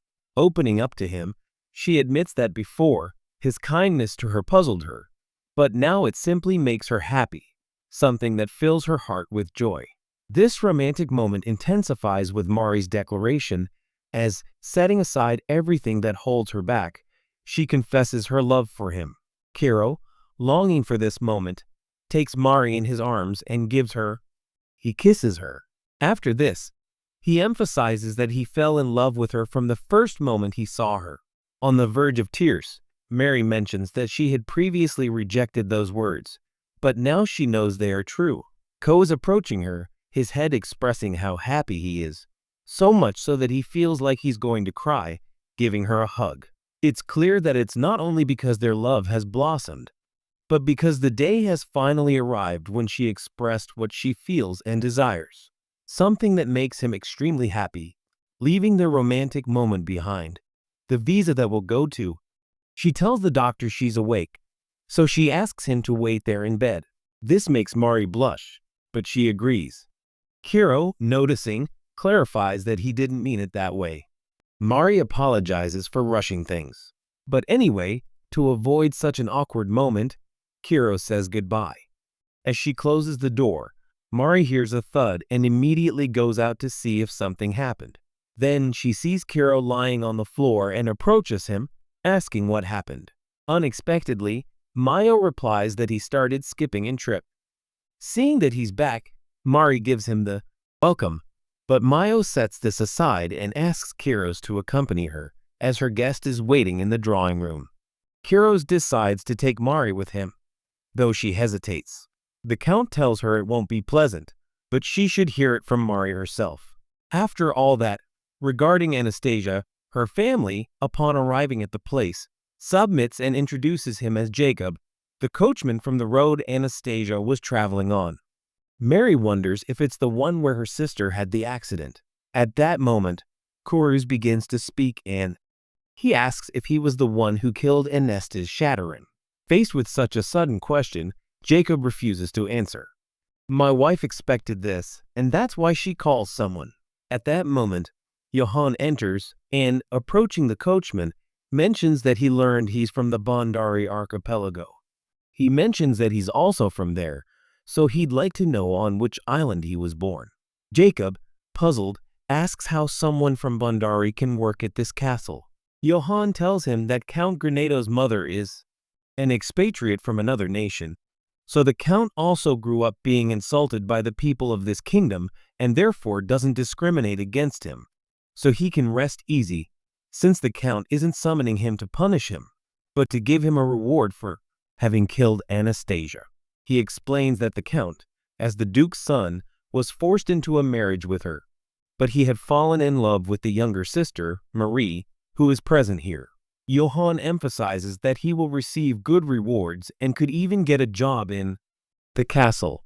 Jacob, knowing it's more than he could possibly want, starts to laugh. When Johann leaves the room, he asks him to tell what really happened. Jacob begins to tell the truth. He recounts that on the day he was with Anastasia, he tried to strike up a conversation with her, but seeing her face, he understood that she only knew how to live by blindly obeying her parents, and so he decided to take advantage of her just before arriving in the capital. This infuriates Mayo, who was about to break his arm. However, detained by Kuros, Thomas takes him into custody and asks how he managed to get the doll's hair and clothes from the man's house. Jacob explains that he took the clothes himself, and regarding the hair, when he removed a piece of her dress, she defended herself with scissors, cutting both her hair and the man's fingers. Playing the victim, he shows him the scar from the attack. Mayo, now calmer, emphasizes that despite being injured, he recovered the clothes, and Mrs. Elvira, who was in the house, sold him the hair. In a state of shock, Jacob swears he hadn't intended to sell it to her, but when he learned she was looking for materials to make a doll, he saw an opportunity. Mayo rejects his explanation, reminding him that he destroyed the road to cover up his crime and lied, saying they were attacked by bandits. Jacob, visibly distressed, explains that the woman fell into the river while trying to escape, but it was all an accident and he didn't mean to kill her.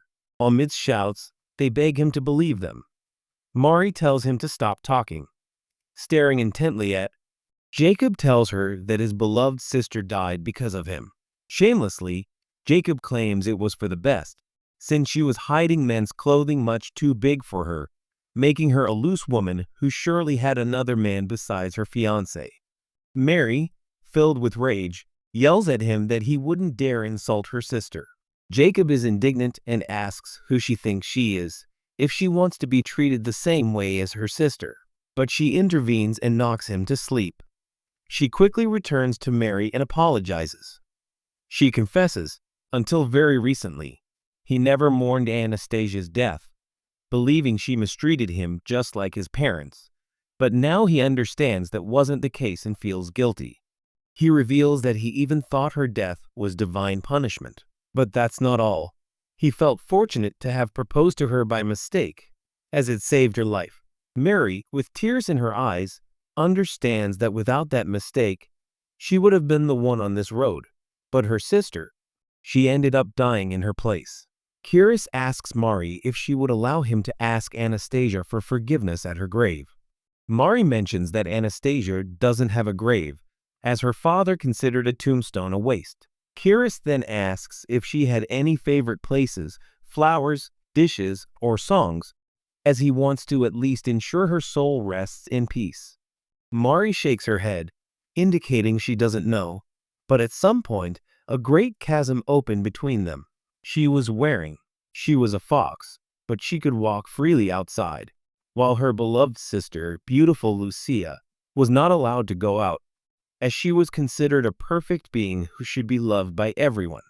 Therefore, she thought that God had taken her beloved sister because he wanted her with him.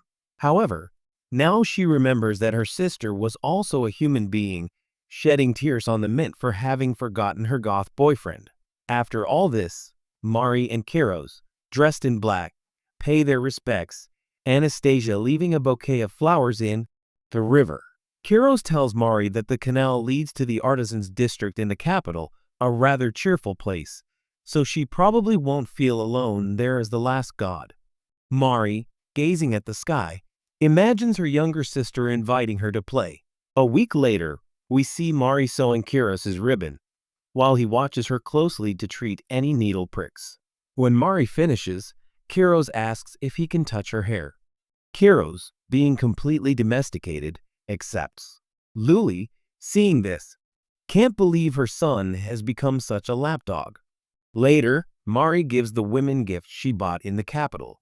Mayo, addressing Mari, points out that while gifts are the best part of a trip, it's a waste to be in it. However, Mayo slaps her hand and suggests she cheer up. Mari assumes she was bothered by Mayo's apology for forcing her to accept the gifts, but Mayo, with a lot of effort, she finally accepts and thanks her for the thoughtful gesture.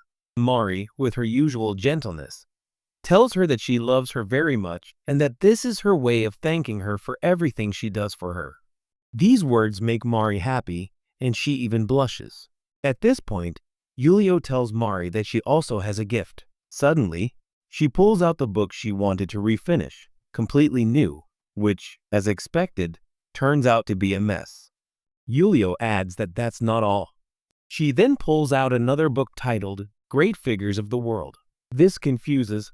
Lulu doesn't know much about Mari, but Kiros explains that he asked her to do it while reviewing the book. Come to the grandmother of young husband. Lulu realizes this and asks why her grandmother is in the book. She's surprised that despite being related to her, she doesn't know her grandmother, Sachaya the Brave, because she was very famous.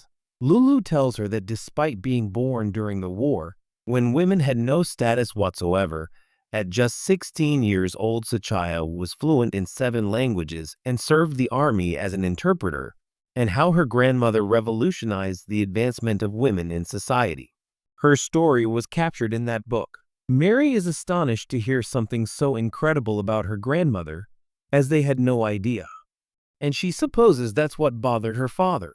Kiros, taking advantage of the fact that they're talking about the Sheddaran man, mentions that since they sent the engagement invitation, they haven't heard anything from him, considering it was the Sheddaran man himself who brought Mario to the castle. Wios doesn't understand why he would assume their marriage at this point. Mary reveals that her parents they intended for her to marry, as her father told her that if she comforted the Count for one night, they wouldn't have to return Anastasia's gifts. This raises further doubts, since becoming related to the Duke through marriage would greatly elevate her rank as a noblewoman. Mayo asks, what if the real reason is that Mari was performing a key task that she can't entrust to anyone else? Mari disputes this, claiming she only did simple chores her grandmother taught her as a child. At that moment, Lilo remembers that Mari's grandmother only manages the lands in place of the previous husband. Mari confirms this and adds that, as far as she understands, her grandfather died young, and it was very difficult for her to get the paperwork approved to represent him. Lulo then recalls that Mari told him some time ago that she wrote to Cardas on behalf of her father, so he asks if her father can read and write Fralian. Mari replies that of course he can. Lulo asks if he ever saw him use the language. Our protagonist denies having seen him, but she considers it impossible that he doesn't know. After all, it's the official language of the nobles, and if he can't speak it, he can't be in charge of his lands.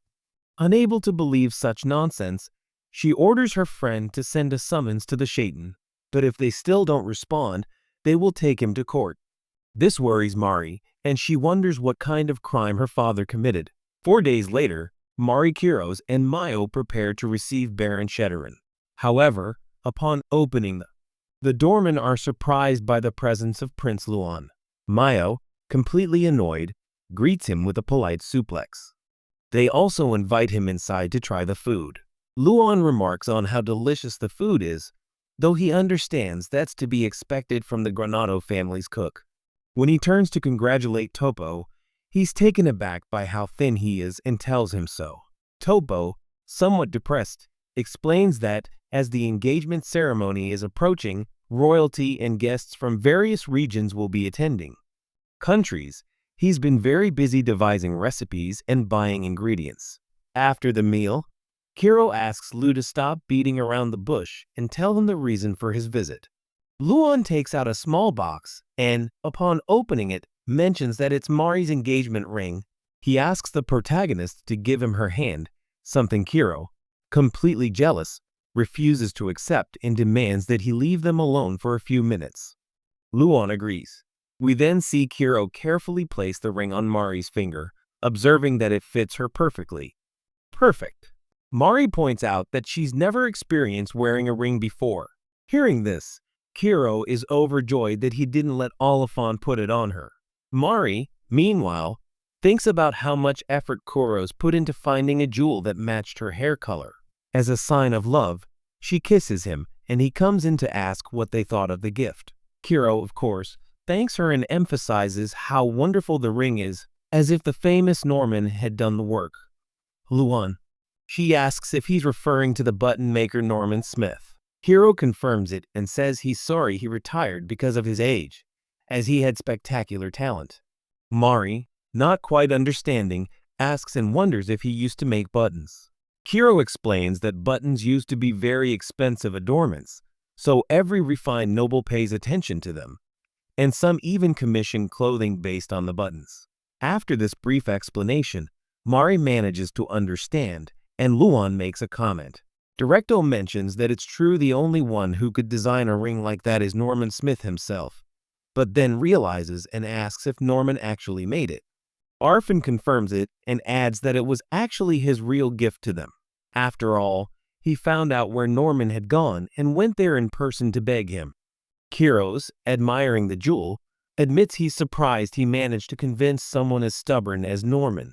Hearing this, Lonan tells him that Norman recently accepted he's an apprentice, so she assumes Norman's attitude has changed a bit, but he seems somewhat bewildered. Lon points out that Norman apparently took in an abandoned child, a homeless person or something like that, but that he found him 3 months ago in the artisans' district. Mari, listening intently, starts to tremble, because exactly 3 months ago her sister disappeared. Connecting the dots, she wonders if her sister is still alive. Shocked by this, Mari asks Lilifon the name of the apprentice. At first, she answers with a mixture of bewilderment and confusion, saying her name is Arthur and that she's a boy of about 12 or 13 years old. Kiris, seeing Mari's dejected face, asks if she still thinks Anastasia is alive. To this, Lafon mentions that it's highly unlikely, something Mary doesn't question and agrees with. However, her heart doesn't lose hope. Weeks passed. Mari tells us that since they sent the situation to her father, they haven't received a response. Therefore, the only thing, she tries her best to learn aristocratic manners and write thank you letters to the engagement party guests, feeling that this makes her somewhat worthy of Koros. One morning, while Mari and Koros are having tea, he mentions that he sent a carriage yesterday to bring Baron Shadowrun directly to her, and if she continues to refuse, he may have to resort to more aggressive methods. Upon hearing this, Mari apologizes, willing to accept any punishment if her father might disappear. Furus, in a worried tone, asks her not to say that, also questioning whether she thinks she would allow something like that. Mary smiles and, looking up, tells him that someone has to take responsibility. Getting up from her seat and heading for the door, she tells him she's going to her dance practice. After finishing his chores, Kuros goes to watch Mari rehearse. Her mother is there. Lulu proudly tells her that she has nothing to teach Mari. Turning to look at, his son warns him not to even think about letting her go, but he replies that he's aware of it. He proceeds to approach Mari and, extending his hand, invites her to dance with him. Mari, with a sparkle in her eyes, accepts. In this way, we see them share a beautiful moment until Mari almost falls. Ko, who is catching her, asks her if she's all right. Mari, looking shaken, apologizes, explaining that her legs suddenly got caught. Kiros suggests that they go to rest. Mario assures him she's fine and just needs to get better. Trying to take another step, she falls, noticing her trembling legs and feeling bewildered. Kuss suggests they rest again, but Mari refuses. The hair-haired man reiterates that she's not well and has been acting strangely ever since he asked about the apprentice, Norman. Worried, he asks if there's really nothing to worry her about, or if it might be Anastasia. Marries is honest and reveals that in the artisans' district she saw someone who looked very much like his sister. Kiris, understanding that this is the case, promises that they will see the apprentice so he feels better. Days later, Norman Smith arrives at the mansion. When Kiris welcomes him, he is perplexed to see his scarred face. Distressed, he asks what happened. Norman tells him that 3 years ago, while working, shards of hot metal pierced his protective goggles, but luckily he can still distinguish light and colors and even recognize familiar faces. However, since they are new clients, his apprentice is in charge of them. Regarding this, Kiros asks about his apprentice. Norman apologizes and explains that he couldn't come because he wasn't feeling well. Kiros then asks how he met his apprentice, to which Norman replies that it was in the capital. The young man and I were approached by some nobles, and when he learned that he made buttons, he asked him to become his apprentice. Norman admits that his apprentice isn't very good at metalworking, but he's excellent at sewing, as he himself told him that Andy used to make men's clothes for women as costumes. Hearing this, Mari remembers how her sister used to do the same. Oros asks if their parents were also artisans, but Norman points out that she apparently doesn't want to talk about it, since whenever he asks, she replies, "Shut up, you idiot. I'm just a scruffy cat." With that last comment, Mari finally confirmed her suspicions. Without making a sound, she leaves the room when she realizes Eurus is running to. They searched for her and even ordered the servants to look for her throughout the castle. However, they didn't find her. As a last resort, Kurus went to that room. Standing in front of the door, he asked Mari to come back and have something warm to drink to calm down. Mari was about to open the door, but an image of a happy Anastasia Kiros flashed into her mind. Overwhelmed and trembling, she told him that now that she knew her sister was alive, there was no reason for her to stay there. Kiros firmly told her that he loved her and that it's always been this way. Mari, leaning against the door and weeping, thinks to herself that what he loves is her good side. It's not about being despicable. She reveals that for a time she even thought that if her sister were dead, she could stay by her side. Therefore, if she knew that's what he truly felt, she knows she would be disappointed. With tears in her eyes, she tells him that if he still loves her, please break off their engagement, since returning to the Sheddarin home, Horace, seeing that this is what she wants, can only agree. Now Mario. She stands outside, gazing at the castle and the bracelet with the green jewels. Turning around, she thanks Kiros and Mo, promising that even if it takes a lifetime, she will pay for her stay and the annulment of the engagement. Koss tells her not to worry about it. Then Miles offers to take her in the carriage. Mari proceeds to leave without being able to meet her lord's gaze. But as she descends the stairs, she stumbles. However, Kuro catches her hand and places his arm around her waist, asking if this is truly what she wants. Mari, with his effort, tells her yes. It's what our little green eyes tell him, that he feels weak. Although he knows it's not what he truly feels, he knows Mari thinks there's nothing he can do, and this makes him cry. Mari replies that it's not necessary, since he's done more than enough for her. Eurus finally resigns himself and, putting back the shoe he dropped, tells her that when he's braver and a stronger man, he promises he'll come for her without fail, begging her to please wait for him. Even back then, already in the carriage, Mari tells us that he left without saying goodbye to the others, even though it's good that they went with her. If he were to marry a wicked woman like her, everyone would suffer, convincing himself that he made the right decision. At that moment, Mai exclaims how disappointed his master was. He didn't know he was so weak and cowardly. Instead of giving her a future full of happiness, he chose what he thought would make her stop crying because he's afraid of hurting her. Our redhead wonders how he could be afraid of him. To hurt her, considering that she hurt him because she didn't want to get hurt. But he tried to protect the shelter that was about to crumble, wondering if that really makes him weak. Watching the sunset, he shields himself from the sun's brilliance, which illuminates the emerald fragment on his wrist. Remembering her beautiful eyes and the moment Kiro told him that he fell in love with her the first time he saw her, how much he cares for her, how much he loves her with all his heart, that she is truly beautiful and that he will always be there for her, by her side. Remembering these words made Mari cry, considering that Kuro always openly told her how he felt, but she only ran away. We now see a young Mari, who tells us that he was the first treasure she found and how terrified she was of losing him, that she lied and said she didn't want him. Not wanting to get hurt, she tried to convince herself that she wasn't worthy of him, but the truth is that she always wanted him for herself. She wanted him so much that she didn't know what to do. Letting her tears flow, he asks Mayo to turn around. They turn around immediately. He mentions to Mari that he'll be there very soon, as they've been circling the castle for quite a while. He warns her that they'll get a bit shaken, so try not to bite your tongues. They speed back to the castle. Upon arriving, we see Mari running in heels, turning around, and reaching Kuros's room, saying that she won't go there anymore, that she'll never lie to herself again, calling out to our Lord Kuros and exclaiming the following: "I'm the coward and the one who needs to be braver, so I'll say it properly.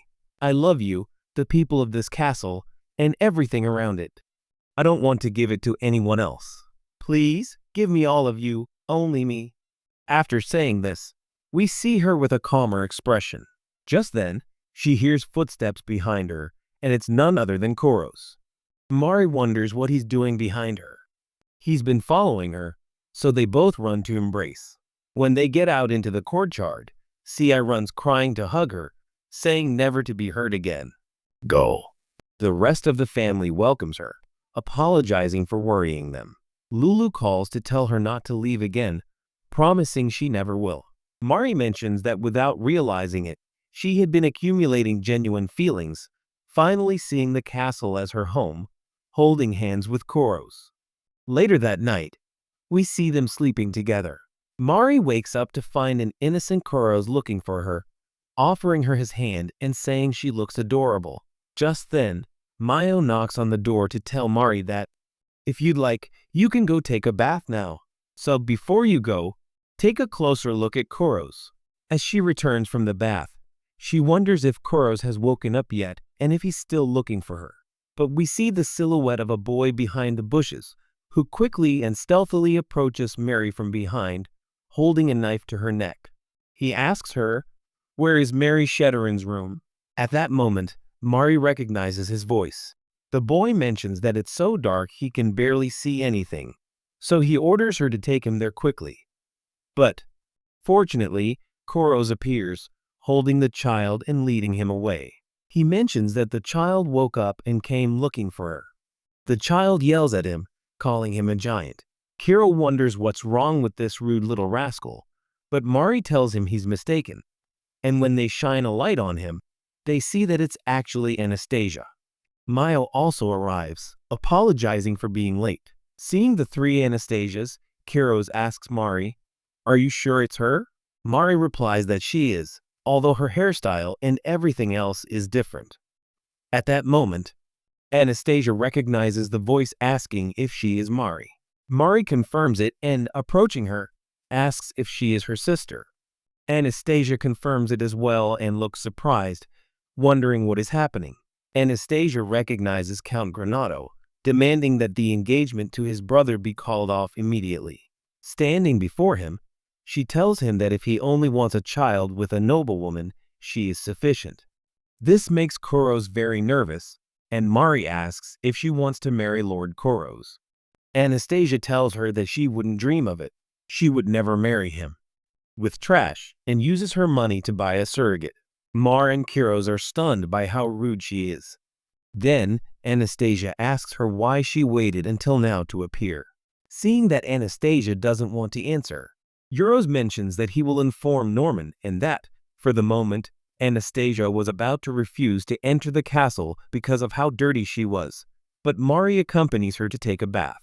Mari shows her her room and suggests that if she is tired she should rest until tomorrow, but she refuses since she must.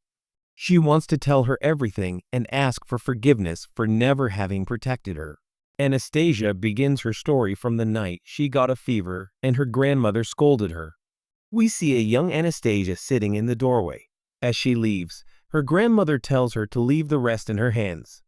We then see the grandmother signing some papers in different languages. Anastasia notices that she is signing with her father's name and asks her why she is writing them herself. The grandmother replies that some people aren't being good at some things and are bad at others.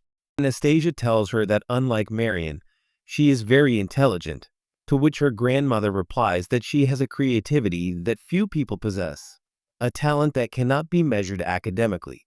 Grandmother Sasha mentions that Gregor is a marvel at playing instruments and perhaps had he followed that path. Unexpectedly, her grandmother begins to cough up blood. Little Anastasia, worried, is about to call her parents, but her grandmother tells her not to, that it is too late. She tells her granddaughter that in her generation, they could choose how to live. However, she knows that the era they will live in will be different. Take advantage of your talents and work at what you want. And as she closes her eyes, she ends by telling him that this is her only wish. Now the whole family is at Sasha's funeral. Baron Shadarin wonders worriedly what will become of this house. He then holds Mari, asking what her mother taught her and sensing the cold. Mari replies that she taught her very little. Her mother tells Mari that she surely infected her with her illness, blaming her for her death. Anastasia says that Mary wasn't to blame for anything, but from that moment on, she stopped seeing her as her daughter. Years later, Anastasia overhears her father suggesting that Mari attend a local school where she can learn several languages. Mari asks if it wouldn't be too expensive to send her, especially since the servants say they haven't been paid in 2 months. The man, Shadran, tells her that only the incompetent ones don't pay, and when Mari is about to reply coldly, her father asks if she intends to contradict the master of these lands, frightening Mari. It is at this moment that he finally becomes convinced of how disobedient and ugly women become when they study, calling Mari Faith. It is then that he begins to manipulate her, making her believe that someone as hideous and insolent as she could not live anywhere else, and that she should at least study to be useful to them. At that moment, Anastasia intervenes upon hearing this, but her mother covers her mouth, thus agreeing with her useless father. He continues to convince Mari that she is not like Anastasia, whom everyone loves her. To send them to school, she'll sell her dresses and fire the servants so that Mari can do all the chores. Mari responds to all this with a yes, ultimately manipulating her. From that day on, her life changed completely, forcing her to work every day. Years later, we see Mari cleaning. Anastasia asks her mother why she's treated this way, to which her mother, in a fit of madness, replies that her red hair attracts misfortune and curses Mrs. Sasha. Anastasia, however, tells her her blonde hair and blue eyes comfort her, making her feel that Mrs. Sasha is still alive, which makes Anastasia feel like a doll. She mentions that Mari was allowed to go out into the world, but she was kept locked up at home. One day, her useless father is upset because no one is asking for his daughter's hand in marriage, confident that she will marry someone who will support them. Meanwhile, Anastasia is only happy when making her dresses, but all she is allowed to do is be a doll, beautiful and obedient. It is then that we finally learn what really happened on the day of the accident. We see how Anastasia fled from the coachman and threw a stone into the river to make him believe she jumped in, reaching a city where, exhausted, she gazes at the sky and sheds tears of joy at finally being free. As she laughs, a door suddenly opens. Norman comes out, unable to open his eyes, and asks who is there. Anastasia takes advantage of this and shouts that her name is Arthur, and if he has any problems. Norma is surprised by his energy. Then she asks him what he's doing there. Anastasia tells us that at that moment she immediately made up the story that they were going to sell her and lied. That's how old Norman let her stay at his house for a while. The next day when she woke up, she went into Norman's workshop and saw him there with various dresses and fabrics. He approached her and asked if he was making clothes. Norman answered that he was, since, after all, he's a button maker, although a retired one. Anastasia, excited, asked him to let her be his apprentice. At first, Norman refused, claiming he didn't accept apprentices. But with Anastasia's insistence, she showed him the clothes she had made and explained that she had no family or place to go, and that she wanted to start over there, actually dreaming of opening a shop in the capital. Old Norman finally agreed. This delighted Anastasia, who tells us that from that day on, they were like a dream. One day he arrived at the workshop and asked Norman to make a ring with a jewel, indicating that the engraving instructions were in the details. He asked Norman if it would strain his eyes, to which Norman replied that he had nothing to worry about, as his apprentice would read it later. This surprised Alon, but he affirmed that now the workshop's future would be secure. That same afternoon, while Anastasia was tidying up, Norman invited him to see the treasure that Count Granado had acquired through the beginning. Anastasia was amazed to see such a beautiful jewel. Norman explained that the Earl had apparently been searching for a red jewel the same brilliant color as his fiancée's hair. Upon hearing this, Anastasia was perplexed. But when Norman mentioned that the Earl would give the ring to his fiancée's younger sister, who had died in an accident, and she also saw that the paper instructed him to engrave Marries' name, she understood everything. She recounted how, at that moment, reality whispered in her ear that her dream was over, and the guilt she felt for having left her little sister to suffer alone the terrible consequences of her dreams. The day the invitation letter arrived, she lied to Norman, saying she was sick to avoid going. Toothless and wrapped in a blanket, she mentioned that she didn't know what to do and froze.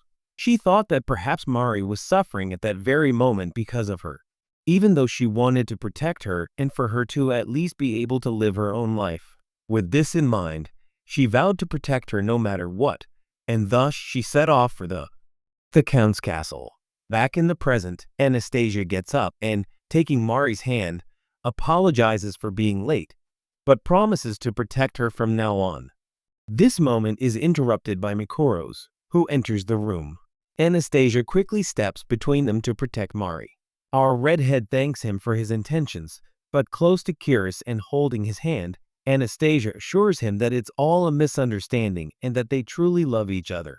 I am a witness. This. Anastasia is puzzled by Marries' question. Isn't he cheating on her? This angers Kyros, who shouts that he won't allow her to doubt his love. Neither will I, he replies. Raising his hand firmly, he says that if it were about money and power, he would have taken her the day they met, annihilated the Shedderin, and they would have gone on a trip together. He wouldn't let her go, day or night. Furthermore, he exclaims that otherwise, Mara wouldn't have bought a hugging pillow with his name on it. Mayo asks Kos. He wants her to calm down or he'll end up scaring them both. Anyway, our little guy almost apologizes, saying it all started because he made a mistake writing the wrong name on the proposal. However, his love for Marries is real, and no matter what the future holds, he'll protect her for the rest of his life because he wants to be Marries' family.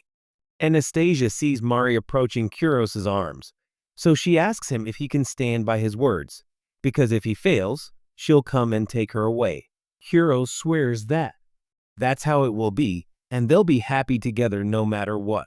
Upon hearing this, Anastasia sheds a few tears. She approaches Marries and tells her that she seems to have found a place where she's loved and that the little girl who needed help is gone, something that makes her deeply happy. After this, we see them all gathered at the entrance. Marries arrives and thanks them for gathering at her request. Looking at Anastasia, she mentions that there's something she wants her to know about her father's crimes. She asks if she ever saw. Anastasia remembers her grandmother writing documents and letters in her father's name. She searches through her memories. Indeed, Marries mentions that after uploading her story, she no longer had any doubt that her father didn't understand the language of the kingdom. That is, he didn't understand Fraliano. Anastasia asks if this is a crime. Marries confirms it and explains that official documents are written in Fraliano, the common language of the nobility. This affects the management of the lands and their inhabitants. But unlike what her grandmother did, her father never gave any warning and only made her write for him, falsifying official documents and neglecting her duties. These are her father's crimes. Luli affirms this and mentions that as a nobleman who should fight for his people, Baron Shedrang is a failure. Hero points out that the Baron, trying to hide his incompetence, illegally made her his substitute. Marries apologizes for having committed a crime by doing her father's work without permission. Kus reassures her, as he knows she wasn't in a position to refuse. He tells her that she confirmed that she wouldn't be charged for that, and that she also had the right to decide what to do with the Shedderins. Marin only thinks that she's been going about her whole life, however. Now she knows that her decisions can make others happy or unhappy. Therefore, raising her head, she firmly states that she can no longer turn a blind eye.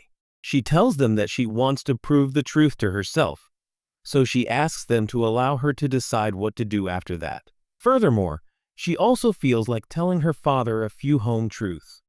This way, she turns around and says, "Let's go to the Shedderins' house."